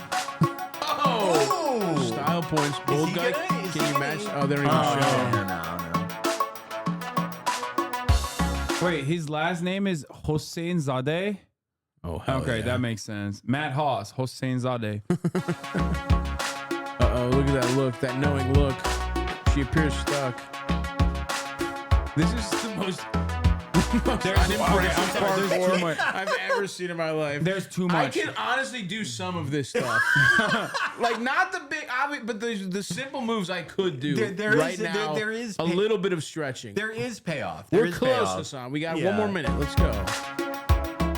Oh, close. Uh-oh. What? He's like fucking Jason. The Bold Guy? No. How did you do that? Oh, shit. That's for slapping me. Oh. And that's for calling me a pussy. Oh, what's this for? Is that all you're gonna do to me? What else do you want? You're a healthy guy. I'm sure you can think of something. Okay, I thought of something. What? Catch me and I'll tell you. Wow, he's really... Oh, you flipped it around on her. Guy? Whoa, fourth wall break? Yeah. Okay, you got that in fucking... This is interesting. No, we don't... Oh, wow. We don't really play with the conventions of filmmaking the way the Bold Guy and Parkour He is Girl very do. bold after all. Yeah. I added the Bold Guy Wikipedia, and this was sort of his star-making turn. I think that he's made more interesting features, but like this was more like to get the average person involved. If you guys remember 2013, you couldn't go anywhere without people talking about the Bold Guy. Oh, look what we got here. What up, Austin? There he is. This is like, this is Darman before Darman I love the Bold Guy. He's like evil Darman. Yeah, I fucking Bold Guy love the Bold walks Guy. and Darman could run. All Darman's videos are like, it's about like a kid who's getting bullied, and then he admits that he cheated on a math test. Bold Guy, this one. Epic arm wrestler. Okay, here's the thing. Good to see you, man. Here's something that I'm like a little bit confused by. Okay. Oh, Noah's staying in. Well, I guess your room is fine. Oh, you're wearing the Y3 sweater that I made you buy. Yeah, that's right. We have. He has the same one. It was kind It of looks a cute good. thing. Thank you. Yeah, Looks good. So all of his videos are parkour.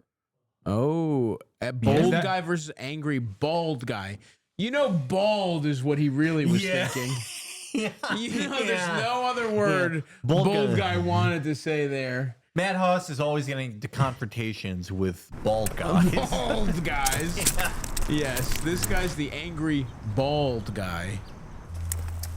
The sound design is so interesting. Like, are there just twigs everywhere? Bro, they were doing Did he take his Stand shirt With Our off? Hostages before October 7. What did he know? Okay, Egyptian military. Wait, the yellow ribbon signifies something else, doesn't it? That's the support our troops ribbon. Where's Israel took that? Yeah, Israel took support our troops. Oh wow, The support our troops fucked ribbon. up, dude. that is fucked up. Yeah, as a troop supporter, I'm very frustrated about that. I didn't realize. I know you love the troops, man. Yeah. Why is he taking his shirt off? Why is this? Because he's the angry ball guy taking his shirt off. Uh-oh. What the fuck?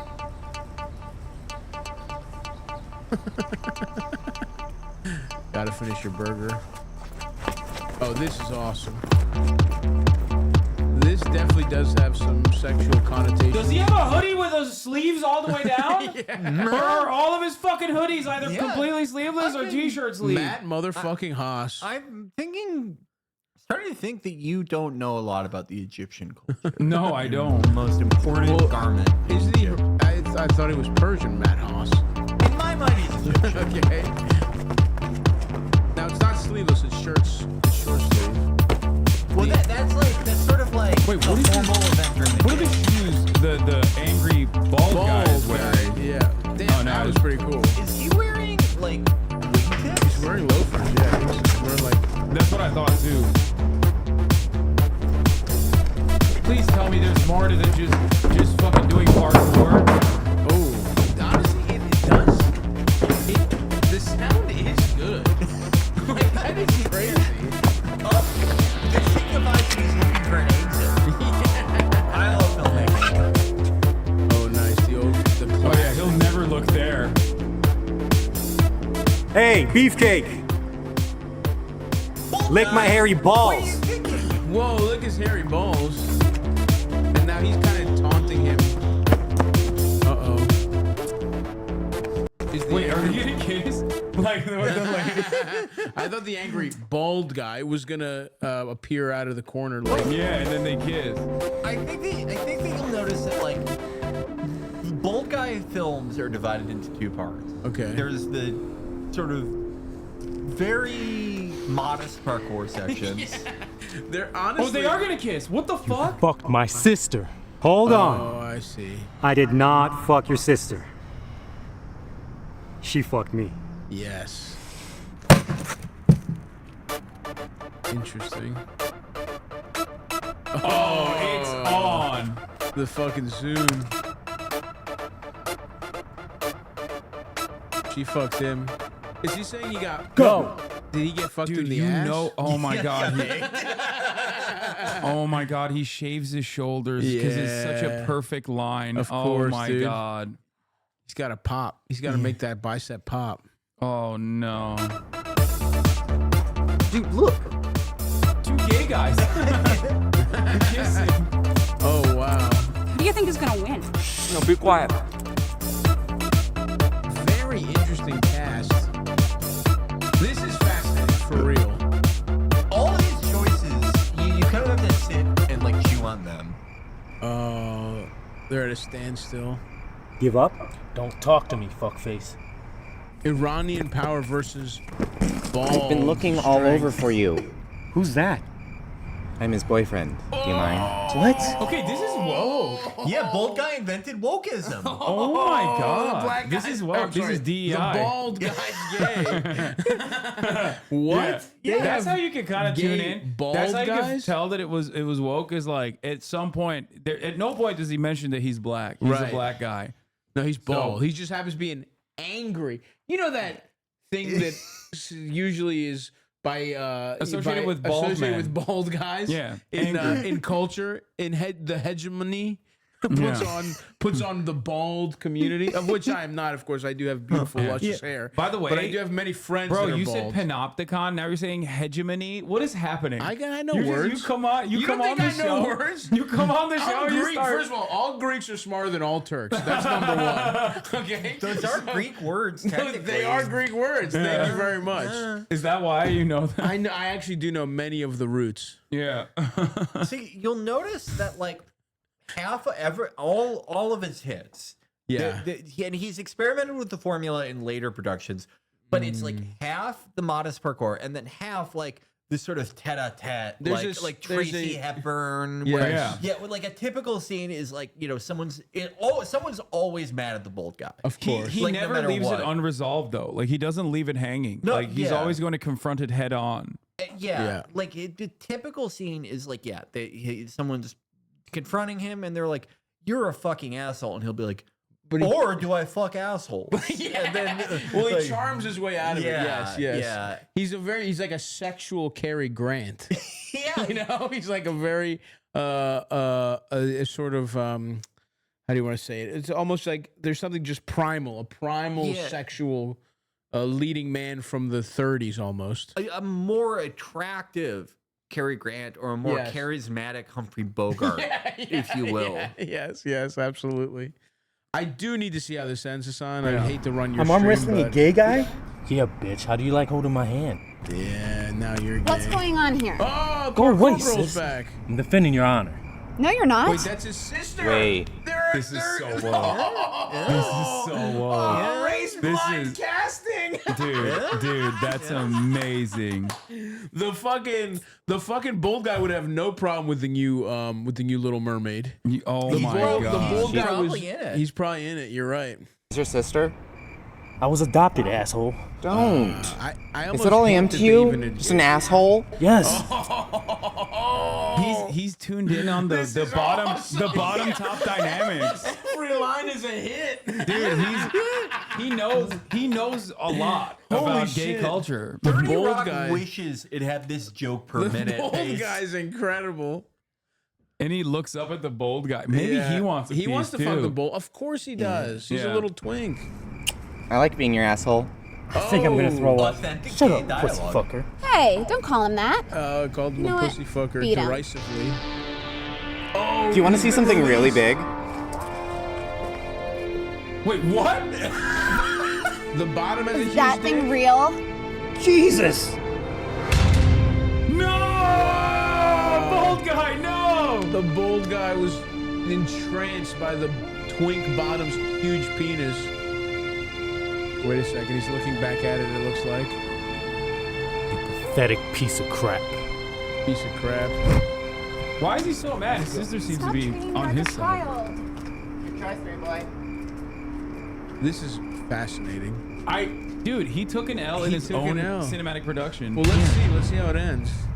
He can't leave. Come on, man. It's not the end of the world. Just the bottom with a big dick. If it makes you feel any better. When I first saw you, I didn't know if I wanted to kick your ass or fuck you in the ass. Yes. That is extremely nice of you to say. Wow, he's flattered. He's not homophobic at all. My sister says she really likes you. Friends? Take that off. Take the glove off. So that handshake. I'm still willing to take you up on that offer if you want. Wait a second. What offer? What offer? You wanted me to lick your hairy balls. Oh. That was before I knew you were gay. Now that's interesting. Besides, your sister's already doing that. So he's interested. Cliffhanger ending. That is true. So he's interested in doing gay shit as long as the guy's doing it to him straight. Exactly. Bro, Now that is a very nuanced sexuality type of heteroflex. He's a heteroflexible in a very specific way. Yeah, he's like, I love the bold guy. this He's a techno great music got filmmaker. me being pro-Israel. Like, I'm starting to bump it. The more you listen to it, the more you're like, maybe, okay, October 7 is when the first time things happened over there. If you Bum, showed bum, this bum, bum. in Israel, they would be like, "Oh my god! Like this is Yeah, our When they're Godfather." Oscars. Yep. Like, What's the Haas man up to these days? Oh, let's see what his account looks like now. Matt Haas Zone. Alcatraz prison. Last time he posted was 2 years ago. Let's visit San Francisco Alcatraz prison. I don't want to. Wait, why did he stop making Kino? Like, what the fuck? because he sued H3 and lost the lawsuit. Wait, for real? Yeah, because H3 made a video like making fun of these movies. Oh, what? These are great. This is Yeah. So he sued and he lost, huh? That's a He sued, shame. it was over copyright. It'd be like they were making fun of his videos, and he was like, I see. "You owe me $10 trillion." Oh, and like, okay, he's okay. like, he's one of those guys who like, within seconds, the judge is like, "Okay, you're clearly Well, completely insane." Well, he's like he's talking so close to the judge, he's almost like they're touching lips. he's trying all these tricks on the judge. The judge is like, "Court is in session," and he's like, "How about you have a session in my balls. Yeah. The judge is like, whoa. And he just slowly jumps over the witness stand. Yeah, and the judge is like, what the fuck? Like, what? This is the landmark case for free use. Like, this is fair use. Wow. Yeah. Well, at least he died on his sword so that we could watch his videos and basically do what he sued H3 for. I mean, he is kind of like he had it before, like around the time he filed his suit. He has a video where he comes out in favor of universal health care too. Whoa. So I think like history judges I him. love the bold guy. Yeah, like history absolves this guy. Like, yeah, what's his take on Israel conducting a genocide? He's like, let me try to find his Twitter. Years and years ago, he's like, Israel's an apartheid regime. Nelson Mandela was right. He could. Who knows? I wouldn't. 2003. I wouldn't put anything past the bold guy. He is bold, of course. Bold guy picks up bisexual girl. Bold guy versus death. He's fighting death itself. Yeah. This is also, there's also. Wait. It looks like he was experimenting with a character called Horny Tony. Oh no. Horny Tony versus Demon. Horny Tony is kind of like his blue period. Oh, okay. But then bold guy fights the demon later. Interesting. Yeah. A lot of great stuff here. Bold guy picks up mystery girl. Son of a MILF. Make sure you watch the previous. Like, I really understand what this 2-minute YouTube video is going to be all about. I love so the much bold guy. pain packed in those 2 minutes, though. This is incredible stuff. Yeah, what is this like Windows Movie Maker shit that he's using? It's an interesting aesthetic. Yeah, I like it. It betrays sort of the innocence and softness of Bold Guy's universe. Yeah. Deeper. Deeper. Where is he? Oh, God, Can I even show this? Good. It's YouTube, bro. My God, that is amazing. Oh, I was wrong. You forgot. You know what? What? Does Bold Guy have the greatest body in history? Your feet I think smell. so. Why do Liar. you smell? Come here, smell them. Fuck you. Fuck me? Again? That's his favorite. That's his Only favorite. if you insist. He loves that. He's kind of fucking yoked, dude. He is kind of jacked, dude. He's shredded, dude. Respect. People are saying he has the most beautiful body Fuck me. anyone has ever had. He is peak, dude. He's Again? peak. Fuck me? Yeah, But you just did. He loves that. I'd like to establish I got pussy already. Yeah. Even though it's all very clear based on the setting. Naked. We're nude. I'm massaging your feet in an implied post-coital embrace. But I gotta It's you. spell it out. I got You pussy. really do know how to treat a girl in bed. I told you I owed you a favor. Yeah, but I think you enjoyed the favor as much as I did. I did.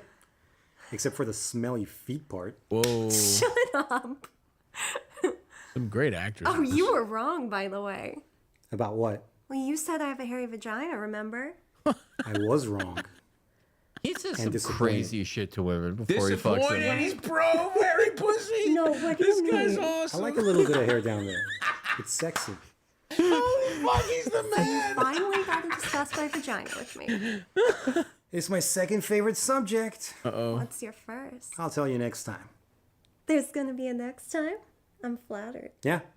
Start growing your pubic hairs. I think you're more Everyone. He's so scientific with it. Like, why is he talking like, start growing your pubic hairs? This is awesome. That's wild. What He's the the fuck? fucking man, dude. Is this Megalopolis? You could never. This is basic. They ripped him off. They ripped off the Bold Guy. I haven't seen Megalopolis yet. It's like this, but not as good. Knowing My that they hairs ripped off the again. bold guy makes me want to see it so bad. Yeah. And I'll pinch your nipples really hard. Come here. I want to show you something. Whoa. Thanks for watching, guys. I've got a lot of work to do here, so I'll catch up with you next time. Whoa! You're not supposed to pull that. What? What is he implying happened? That was an awesome one because nothing happened there. Yeah. There was no plot at all. It was just him bragging that he had sex again. Writer, director, cinematographer, editor, music composer, Matt Zadeh. This is the type of shit that, like, if someone walks in, it's easier to be like, I'm watching porn. Yeah. I'm watching porn. I'm watching pornographic material. I'm watching the motherfucking Bold Guy. My mom did see me watching the Bold Guy once when I was visiting her Did home. she get horny? Well, yeah. Did she want to fuck the Bold Guy? Yeah, she like grabbed my computer and was like, do you know him? Do you know him? Can he come here? Can he come here right now? I have a hairy pussy. I would like to. I can show it to the Bold Guy. I would like to run away from him.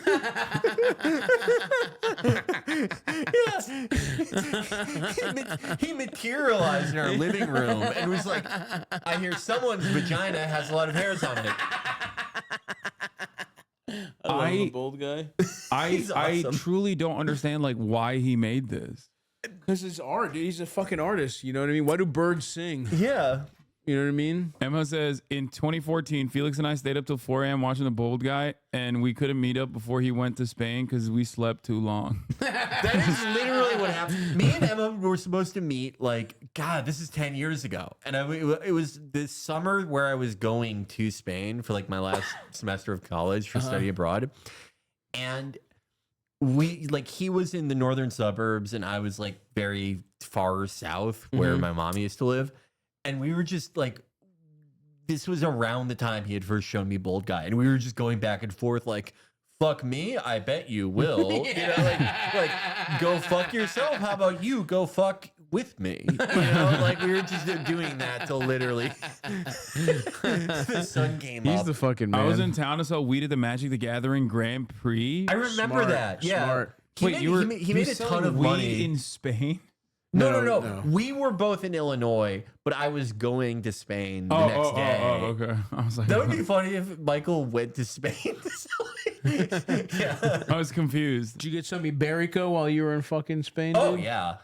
The ham. Yeah. Those motherfuckers do not care about pigs at all. Dude, it's so They don't give a fuck That's about the pigs weird- at so all. good. It's the best pork on earth, but that's the weird thing. The only place I've seen someone with like a pet pig out in public was Madrid. Really? Yeah, they both respect it and want to eat it. That's like going to Berlin in 1939 and someone has a pet Jewish guy. They have a little Jewish man on a leash. Pigs taste better. There's no way. There's no way a pig doesn't taste better than a Jew. I want to show you guys this account. Yes. Jews fight back. I stand with Shy. If you do too, comment I stand with Shy. Let's show the world how many of us support this man. Only got 3,000 likes. Who is Shy? How do we explain this? How do we? Who the fuck is Shy? He's like if the Bold Guy was, instead of having sex with beautiful women and running around, more focused on crying in public. And serially harassing pro-Palestinian students. Is he one of those guys that goes to like, he goes to like a protest and is like, they're punching me. He did do that. Literally. Yeah. Like, he did do that. So he was a Columbia University Business School professor, which like already bullshit job. Yeah. But last year when like the campus movement kind of started, A business professor. and he was like a lib. Yeah. But he last year I first noticed him when he started out. He had the best tweet of that year when he went, "My name is Shy David. I'm a father and I'm a professor." Blah blah blah. He wrote like an effort post. He wrote a long ass effort post on Twitter, but after like crying in public. Yeah, it had the funniest sentence, which was like, "On Monday, I went viral for crying." And ever since then, like he's dropped the pretense of being like, I'm actually a liberal, like I'm against Netanyahu and I want peace. But this is like he's dropped that pretense and is just like, anytime he sees someone who's even remotely tan, he's like, "You're a fucking terrorist, rapist." Oh, wow. And he's like, when people reply to him on Twitter, and by the way, he doesn't even have any classes at this time. He has no reason to be on campus except to like harangue every student he sees. And when people like will reply to him on Twitter and be like, "Can you fucking like leave? You have kids. Your kids probably haven't had dinner in a year." And then he'd be like, "This is just like the Holocaust." Well, not just that. no. He'll find that person's parents and DM them at their work email and be like, "Your son is a rape apologist." He's the great, and he after doing this what to a like fucking dork. After doing this to probably like personally harassing like probably hundreds of students at this point.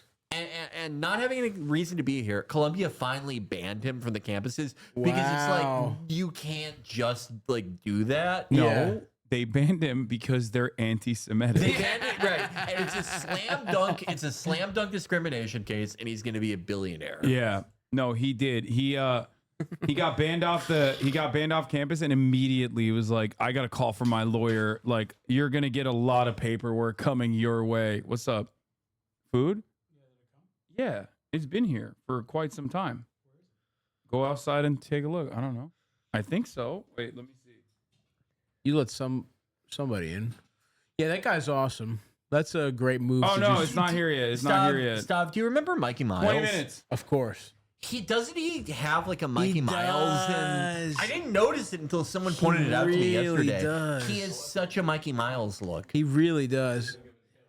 He's like, if Mikey Miles was rich. That's his like. But he got a temporary ban from Columbia campus for serially harassing every student that he thought was, Hamas militants. And crucially, of course, like this is probably going to shock you. Like, who could believe this?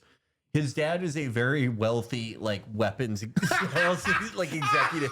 Like, who I know, you just wouldn't believe it talking to him. You know? Oh like, my God! How is that? How could that be true? It's so awesome to be like, hey, we're getting away with horrific crimes, but you have to also be nice about it too. Yeah. It's like he's winning. That guy is winning. A racist who wants to do this fucking bullshit is winning, and he has to be like, but you have to also be polite to me. It's just like crazy. It's just like the Trump people during the Trump administration, or like libs after Biden won, where it's like it's not enough that we got what we wanted. You have to be happy about it.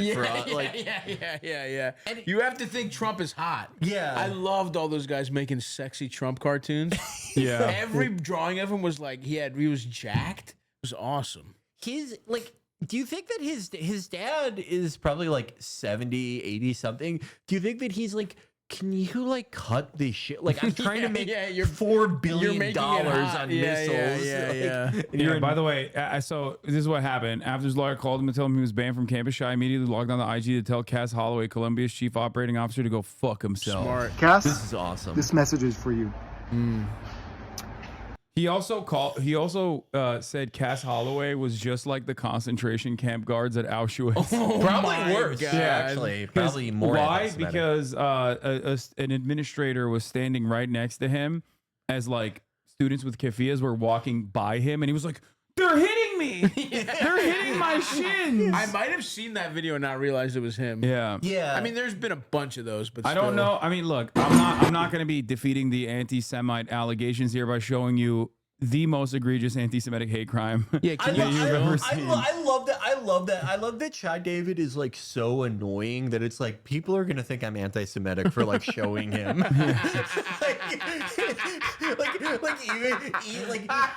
even among Jews, we're like, come on, that's not fair. Come on, dude. Like he's okay, fine. No, I've told the story on stream before, but like I know like Jank is old school, so like he gets invited to like he's the guy that defends Palestinians in like pro-Israel events basically that they still ask because like they're not gonna fucking ask me.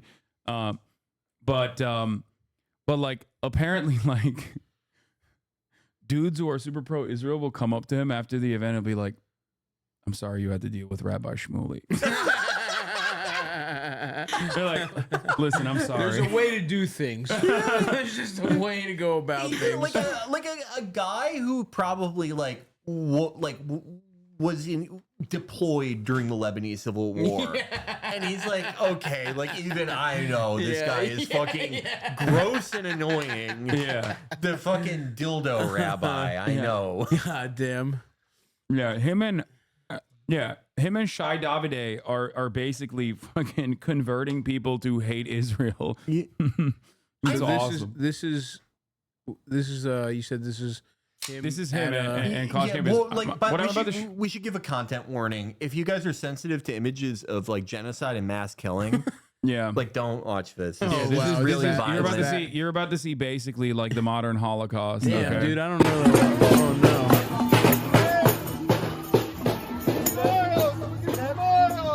Wait.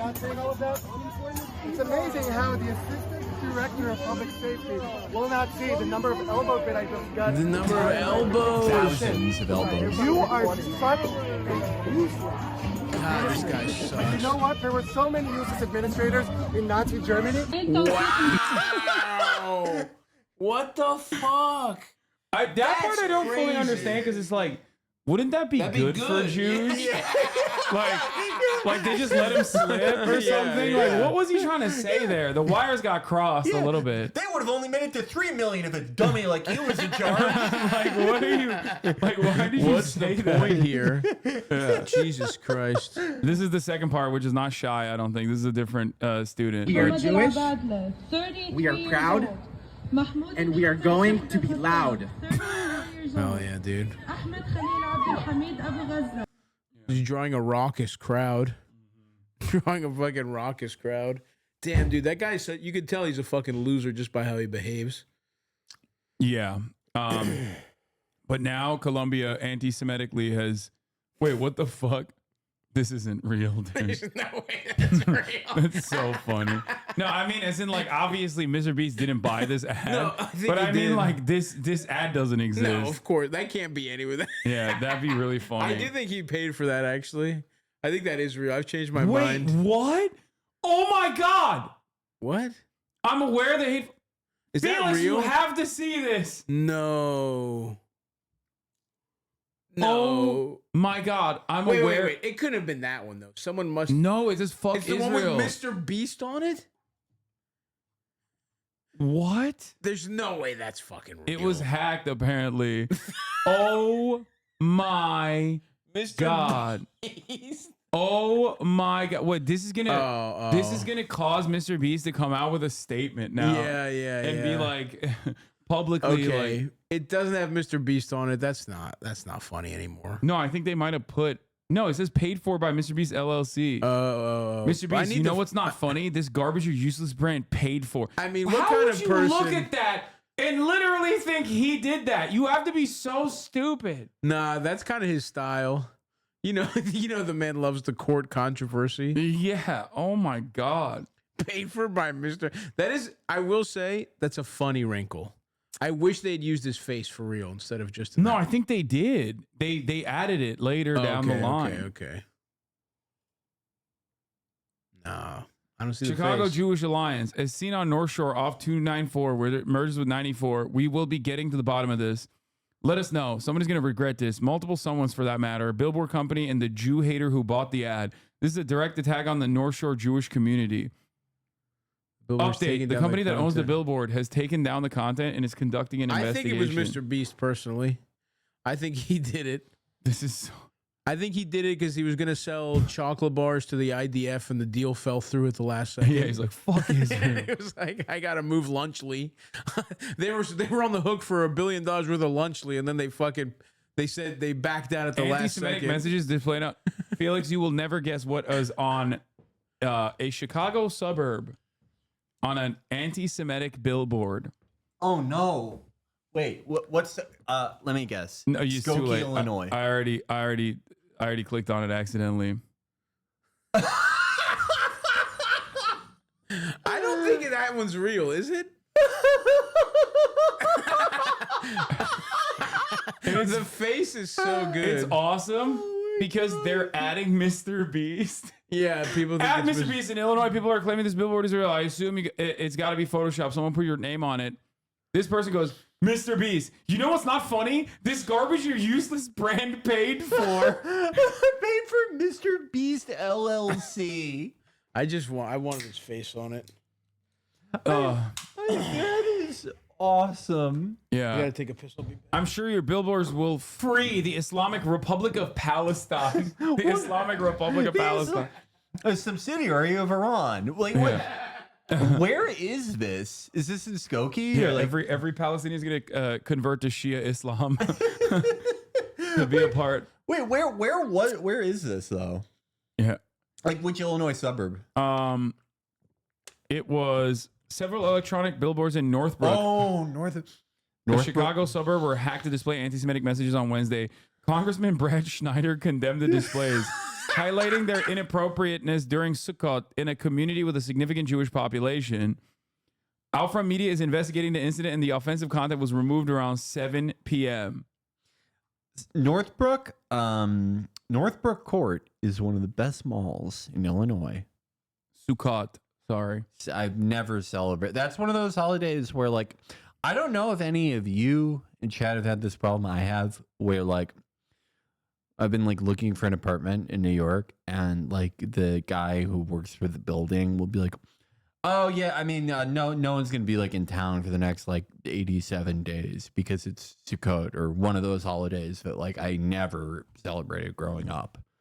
And I'm like, and they'll always reference my last name. They'll be like, Biederman, you're Jewish, you understand? And I'm like, yeah.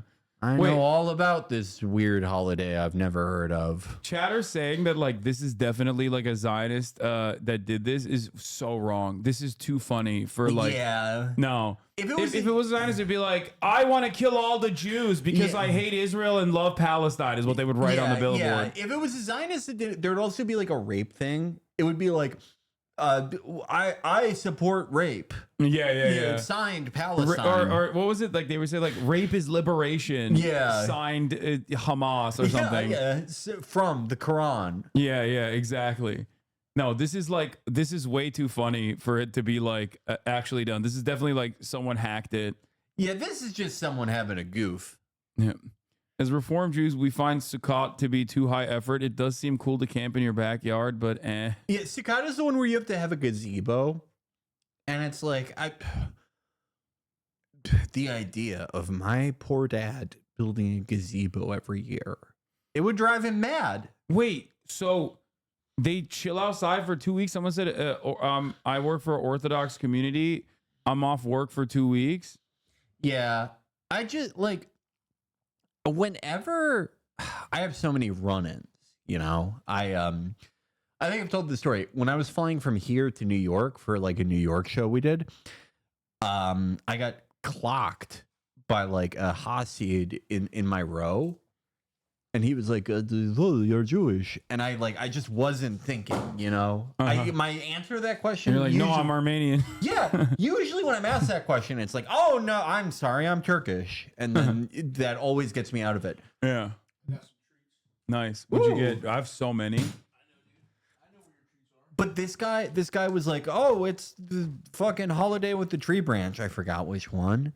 And he had a special lemon and a tree branch, and he made me chant in Hebrew and squeeze a lemon. And the entire time he was telling me how expensive the lemon was. And I was like, sir, can you be like a little like less like fucking, can you not talk about how the lemon is expensive, sir? Well, it's good. And I was so embarrassed. Like the flight attendant was looking at me. I was so embarrassed. Oh, and it was on a flight. It was on a flight. Oh no! And it was all because I didn't have my faculties. I wasn't like, I'm Turkish. You know, I'm a Turkish man. And no, I really have had a lot of bad run-ins. It's called an etrog, and it's very expensive, Lamar. Wait, really? It's a special lemon? Yep. Yeah, it's a theologically. The lemon can be like $400. What? It's a citron. What the fuck? So he wasn't even like being a penny pincher about it. He like straight up was like actually balling out. Yeah. He wanted you to know how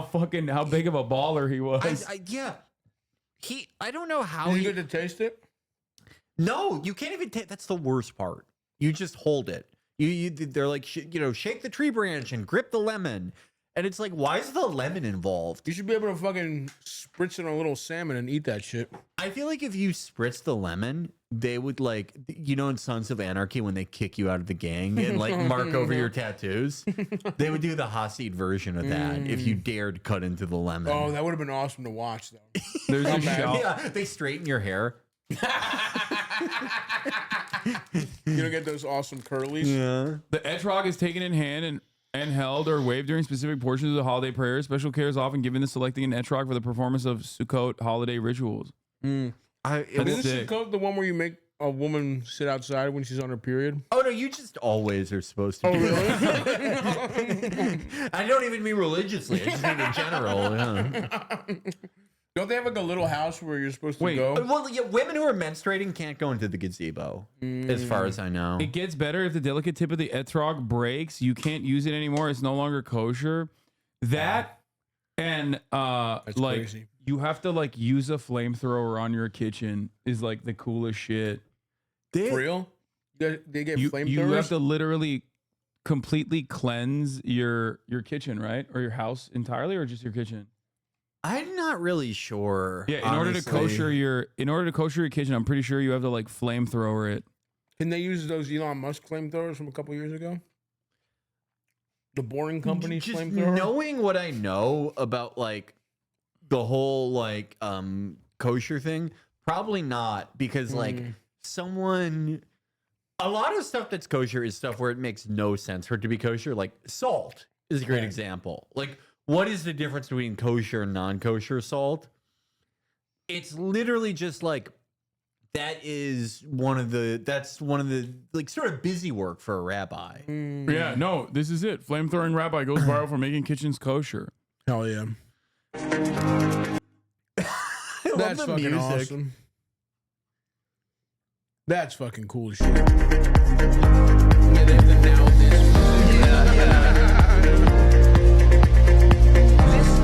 this dog are best friends. It's pretty sick. I love when Goyim find Jewish content on TikTok and are completely confused. I'm confused. No, I'm not. I knew about this. Yeah, yeah, but like, does it make sense to you?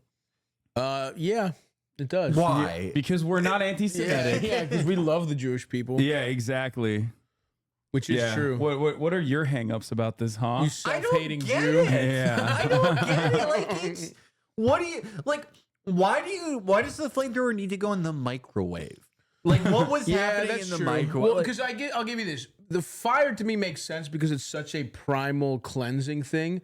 But when it's cleansing a microwave, it's like you're cleansing something, like make it cleanse. I guess even the oven, even though that's a little silly. Even that's stupid. But it's like, all right, I get the connection to the oven, but a microwave wasn't in anyone's mind when these laws were being made. Yeah, and are you doing the inside of your refrigerator? Good question. Yeah, probably. I assume probably. they have to. You have to fucking clean every. They probably do crumb. this when it's new. It's like to start it up. Yeah. Ask Felix if the string around the entirety of Manhattan is. Why would he know? Yes, it is real, but also why would I ask him about I'm that? from the Midwest. We didn't do Like, come on, you Jews all have like. You all talk to one another. Yeah, like you have to understand, sir. If you went up to my dad or my mom or just anyone in my family going back like 150 years and were like, you need to do the fire ritual to your kitchen and you can't go to work for like all of fall, they would be like, what the hell are you what are you talking about? Yeah. I mean, these Volvos aren't going to buy themselves. Take a fucking hike. You guys here? Is everyone here? Oh, Cutie's late still. Now Okay, we're talking. good. What's up, big dog? All right. But yeah, here's some other tidbits. For example, a lot of the hospitals in New York stop at every floor on Saturdays because to follow Sabbath. Am I saying that right? Shabbat. Okay. Yeah. Well, anyway, you can't touch like any electronic device the unless Shabbos you hire That's a Shabbos my goy. favorite thing in the fucking world. Dude, it's mint. Like you get the so awesome. I know a guy who that was his job. That's the easiest job. I would have loved to be a Shabbos goy. Yeah, it's the and then, easiest fucking you know job. what else I would love to do? Someone fucking's like, hey, put on like, let's say it was a dickhead, right? Like, hey, put on fucking Looney Tunes for my kid. I put on fucking John Wick, and their kid fucking watches guys get shot in the head, and he can't do anything about it. Yeah, because he's not allowed to touch electronics. It's just like I think in part I think the whole hot seat thing is kind of cool because it's like, you know, when they did that tunnel. That was awesome. It's like, who else is doing community projects like that? Fucking awesome. That was pretty cool. It's also one thing I do also love about them is that was the coolest way to dress when they started. Exactly. So they were the flyest motherfuckers around. I still think they are. The hat is so sick. But it's like, they picked like, and it's the hype beast wear, and it's the basically, pussy of the getter time. hat. What the big furry one? Yeah, yes. when you wear the furry one, it's like I got. That pussy. is cool. That is cool. Yeah. What if they have like a convention and they're like, okay, it's been like 200 years. We're updating it. We all have to dress like Joe Budden now. We all have to wear like beige leather trench coats. The only silk do rag. The only other group that is cowboy hat. It'd be funnier if they were like, no, we're stealing the black Israelite garb. Oh, Mortal that Kombat style. would be awesome. New York would be in flames. That would be awesome. That would be that would be like GTA. The Hasids and the Black Israelites fighting over like the Hebrew dashiki thing. That is an awesome look. I love the Black Israelites. This whole visual aesthetic very much. They're captivating speakers too. Yeah, they make a lot of good points. Yeah. I always feel so bad when it's like some kid from like a Jewish high school or something who like is clearly on the debate team and is like, all right, I'm gonna settle it with these guys. And you devil bitch. She's just bursting into tears instantly. They have so much like charisma. Yeah, you're not gonna be able to fight that. So much presence. Yeah, there's just nothing. If you're like a nerdy like Jewish 15-year-old, there's nothing you would ever even think of saying that would touch them. No, you need to be like an adult with some experiences. Even then, Shakespeare wasn't black. No. Yeah. Even then, the like you could just the mashing of the turbo button over any good point you're making by just being fucking like awesome and loud. It's kind of cool. Yeah. You would have to have some life experience and be like, what are you going to tell me next? The pyramids were spaceships? But then they probably have an answer for that. Yeah, of course. That's they probably have an answer for that. There's no beating. Yeah. They're the best. Yeah. They're the best in the business. This guy says Felix is representing a black Israelite ideology, except he says everyone is Turkish. Which is true. That is a Turkish trait. That is the most Turkish trait. My grandfather is a very well-read man. Unironically will tell you that Native Americans are Turk. Like straight up. Paul McCartney was Turkish. Yeah, he'll be like, no, Lake Havasu. It means air and water. Straight up. That's fucking awesome. There's one thing. Except for Greeks. Greeks are not Turks. Yeah. We're enlightened, dude. There's one thing like that for Jews that I really like. And there's this like Japanese, the guy who started like Toys R Us Japan and McDonald's Japan wrote a book called The Jewish Way of Doing Business. Hell yeah. And it's like, look, listen, Jews took over business and I'm about to show you their secrets.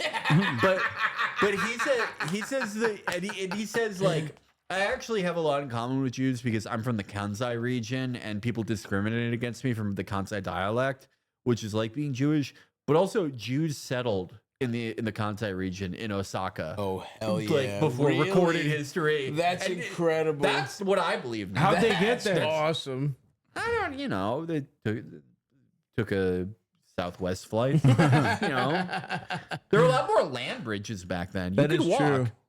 You could probably walk from where to Japan, or they were just born there. That is true. I think we're from the Kansai region. Oh, you think they started there? I think we started there.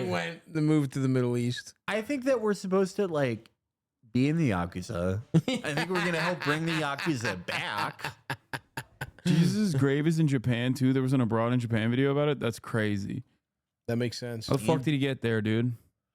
Fucking Jesus flew, went to levitated. Japan. Conspiracy theory. He went everywhere, dude. You could do anything. They got a lot of cool books they threw out about Jesus. All the Gnostic texts and shit. There's a whole section about Jesus's life that's exactly like the comic book Preacher, where he's like fucking people up. Oh yeah, he walked on water. That's true. I didn't even think about that. Yeah. That's like his fucking most number one thing. Think how bored you would get like walking from Palestine to Japan, like over the water. How far is that? Fuck, what is that? That's a long time, bro. God. I hope you have some reading material. That's true. I'm the chatter in Kyrgyzstan who also studied to be a Hasidic rabbi. When I grew up in America, this stream has had a lot for me. This guy is literally from Kyrgyzstan, by the way. Hell yeah, dude. I don't know about the whole, like, if he actually did study to become a Hasidic rabbi, but I know he is one of my 2 Kyrgyz chatters. What do they got over there? What do they got in Kyrgyzstan? They have that one female fighter that won the UFC bout. She's like Kyrgyz and also, right? Was she from Kyrgyzstan? I did. First went to yeshiva in Skokie, then went to Hasidic yeshiva in upstate New York. Oh, wow. Wait, what the fuck? How? Yeah, Valentina Shevchenko. Oh, nice. Yeah. I know her. Yeah, Valentina Shevchenko. What do they call her? The Bullet or something? I don't know. She We got don't a talk sick, anymore. like, gun tattoo. We Anyway. don't talk anymore. It got messy at the end. Yeah, she's from, what is it, Bishkek? Am I saying that right? The capital? Bishkek? Yeah. They eat horse meat and shit? What kind of shit shit are they chowing Horse down on? meat is like pretty popular in Central Asia. I don't think it's like an everyday thing, but like it's a delicacy in a lot of places. I've seen like horse carpaccio and it looks kind of good. Yeah, I mean Greek people. There's a Horse fucking... meat is for the rich or for fancy meals. It is a very good. It is a very good protein to fat ratio. Interesting. Before Good that. macros. Yeah. Don't tell fucking Hasan.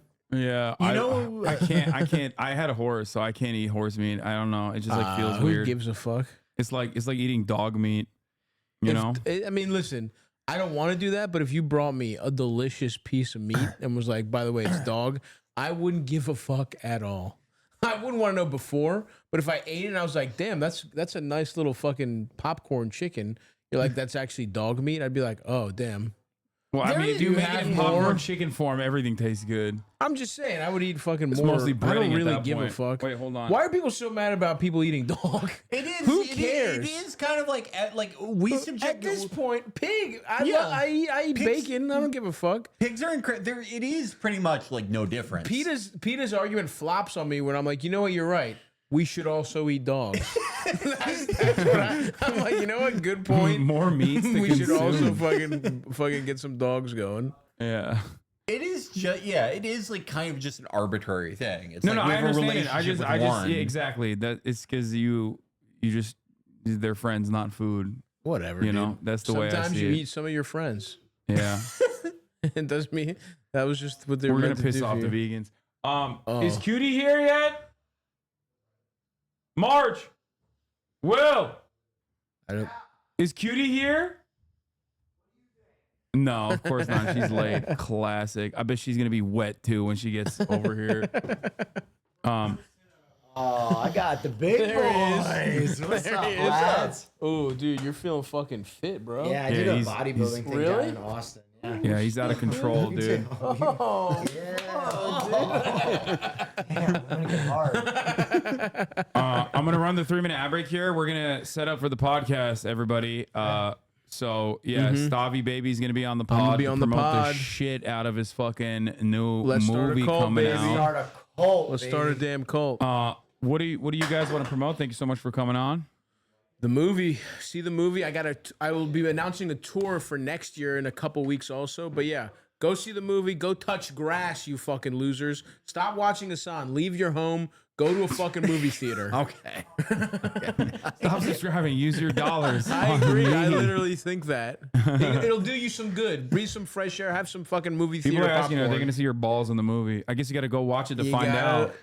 I can't say one way or the other, but Okay. I think you're going to enjoy it if that's what you're looking for.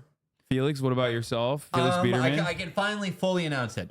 Starting in December, on December 1st, we will be releasing my series on the history of Conservative Inc., the conservative media structure and lobbying apparatus in America. Oh, sick. Took a very long time to put together, but we have 6 very long episodes that Fuck yeah, dude. I'm already about a third done. And there will be a postscript with my 2 incredible researchers once it's all done. But yeah, no, December 1st, look for it. That's awesome. We're very proud of it. I actually will fucking listen to that. Hell yeah. That sounds All right, awesome. everybody. Shouts out to Noah Colwyn as well. He's not here right now, but he was also playing a very important role today, showcasing to everyone that I know Jewish people, so I can't be anti-Semitic.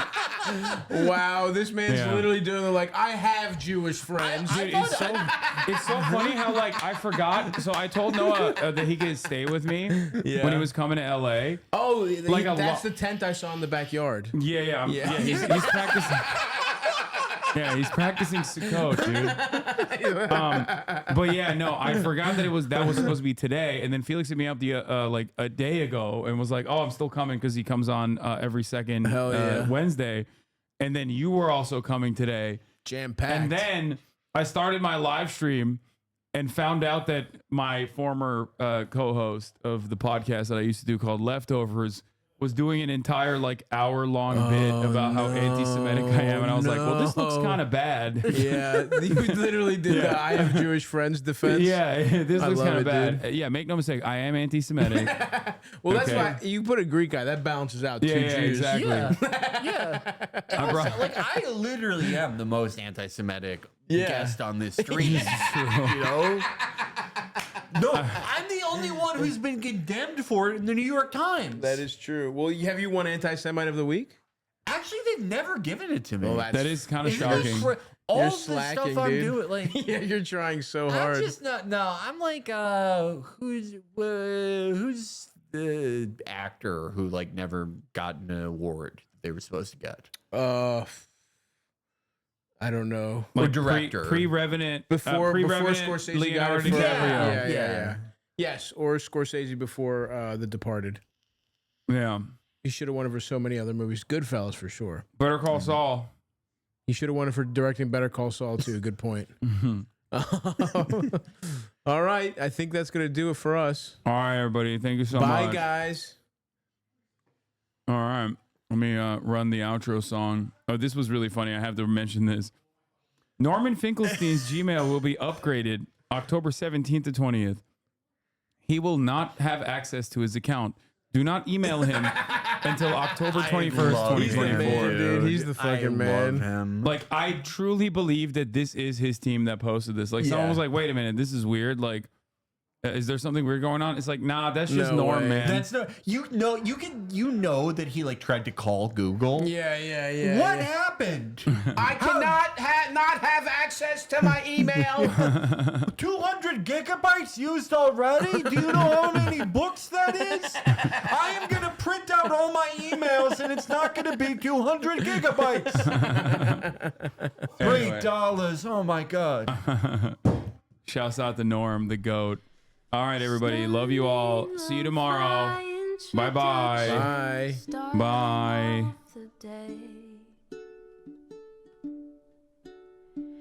All the shadows trickling in has helped people hate. Sunny Los Angeles, California, says Hasan.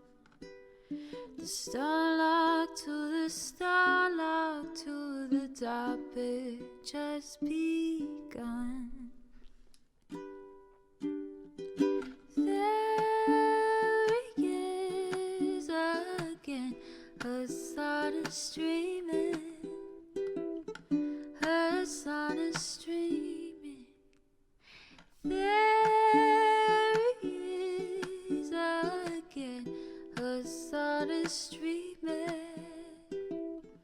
Hasan is streaming.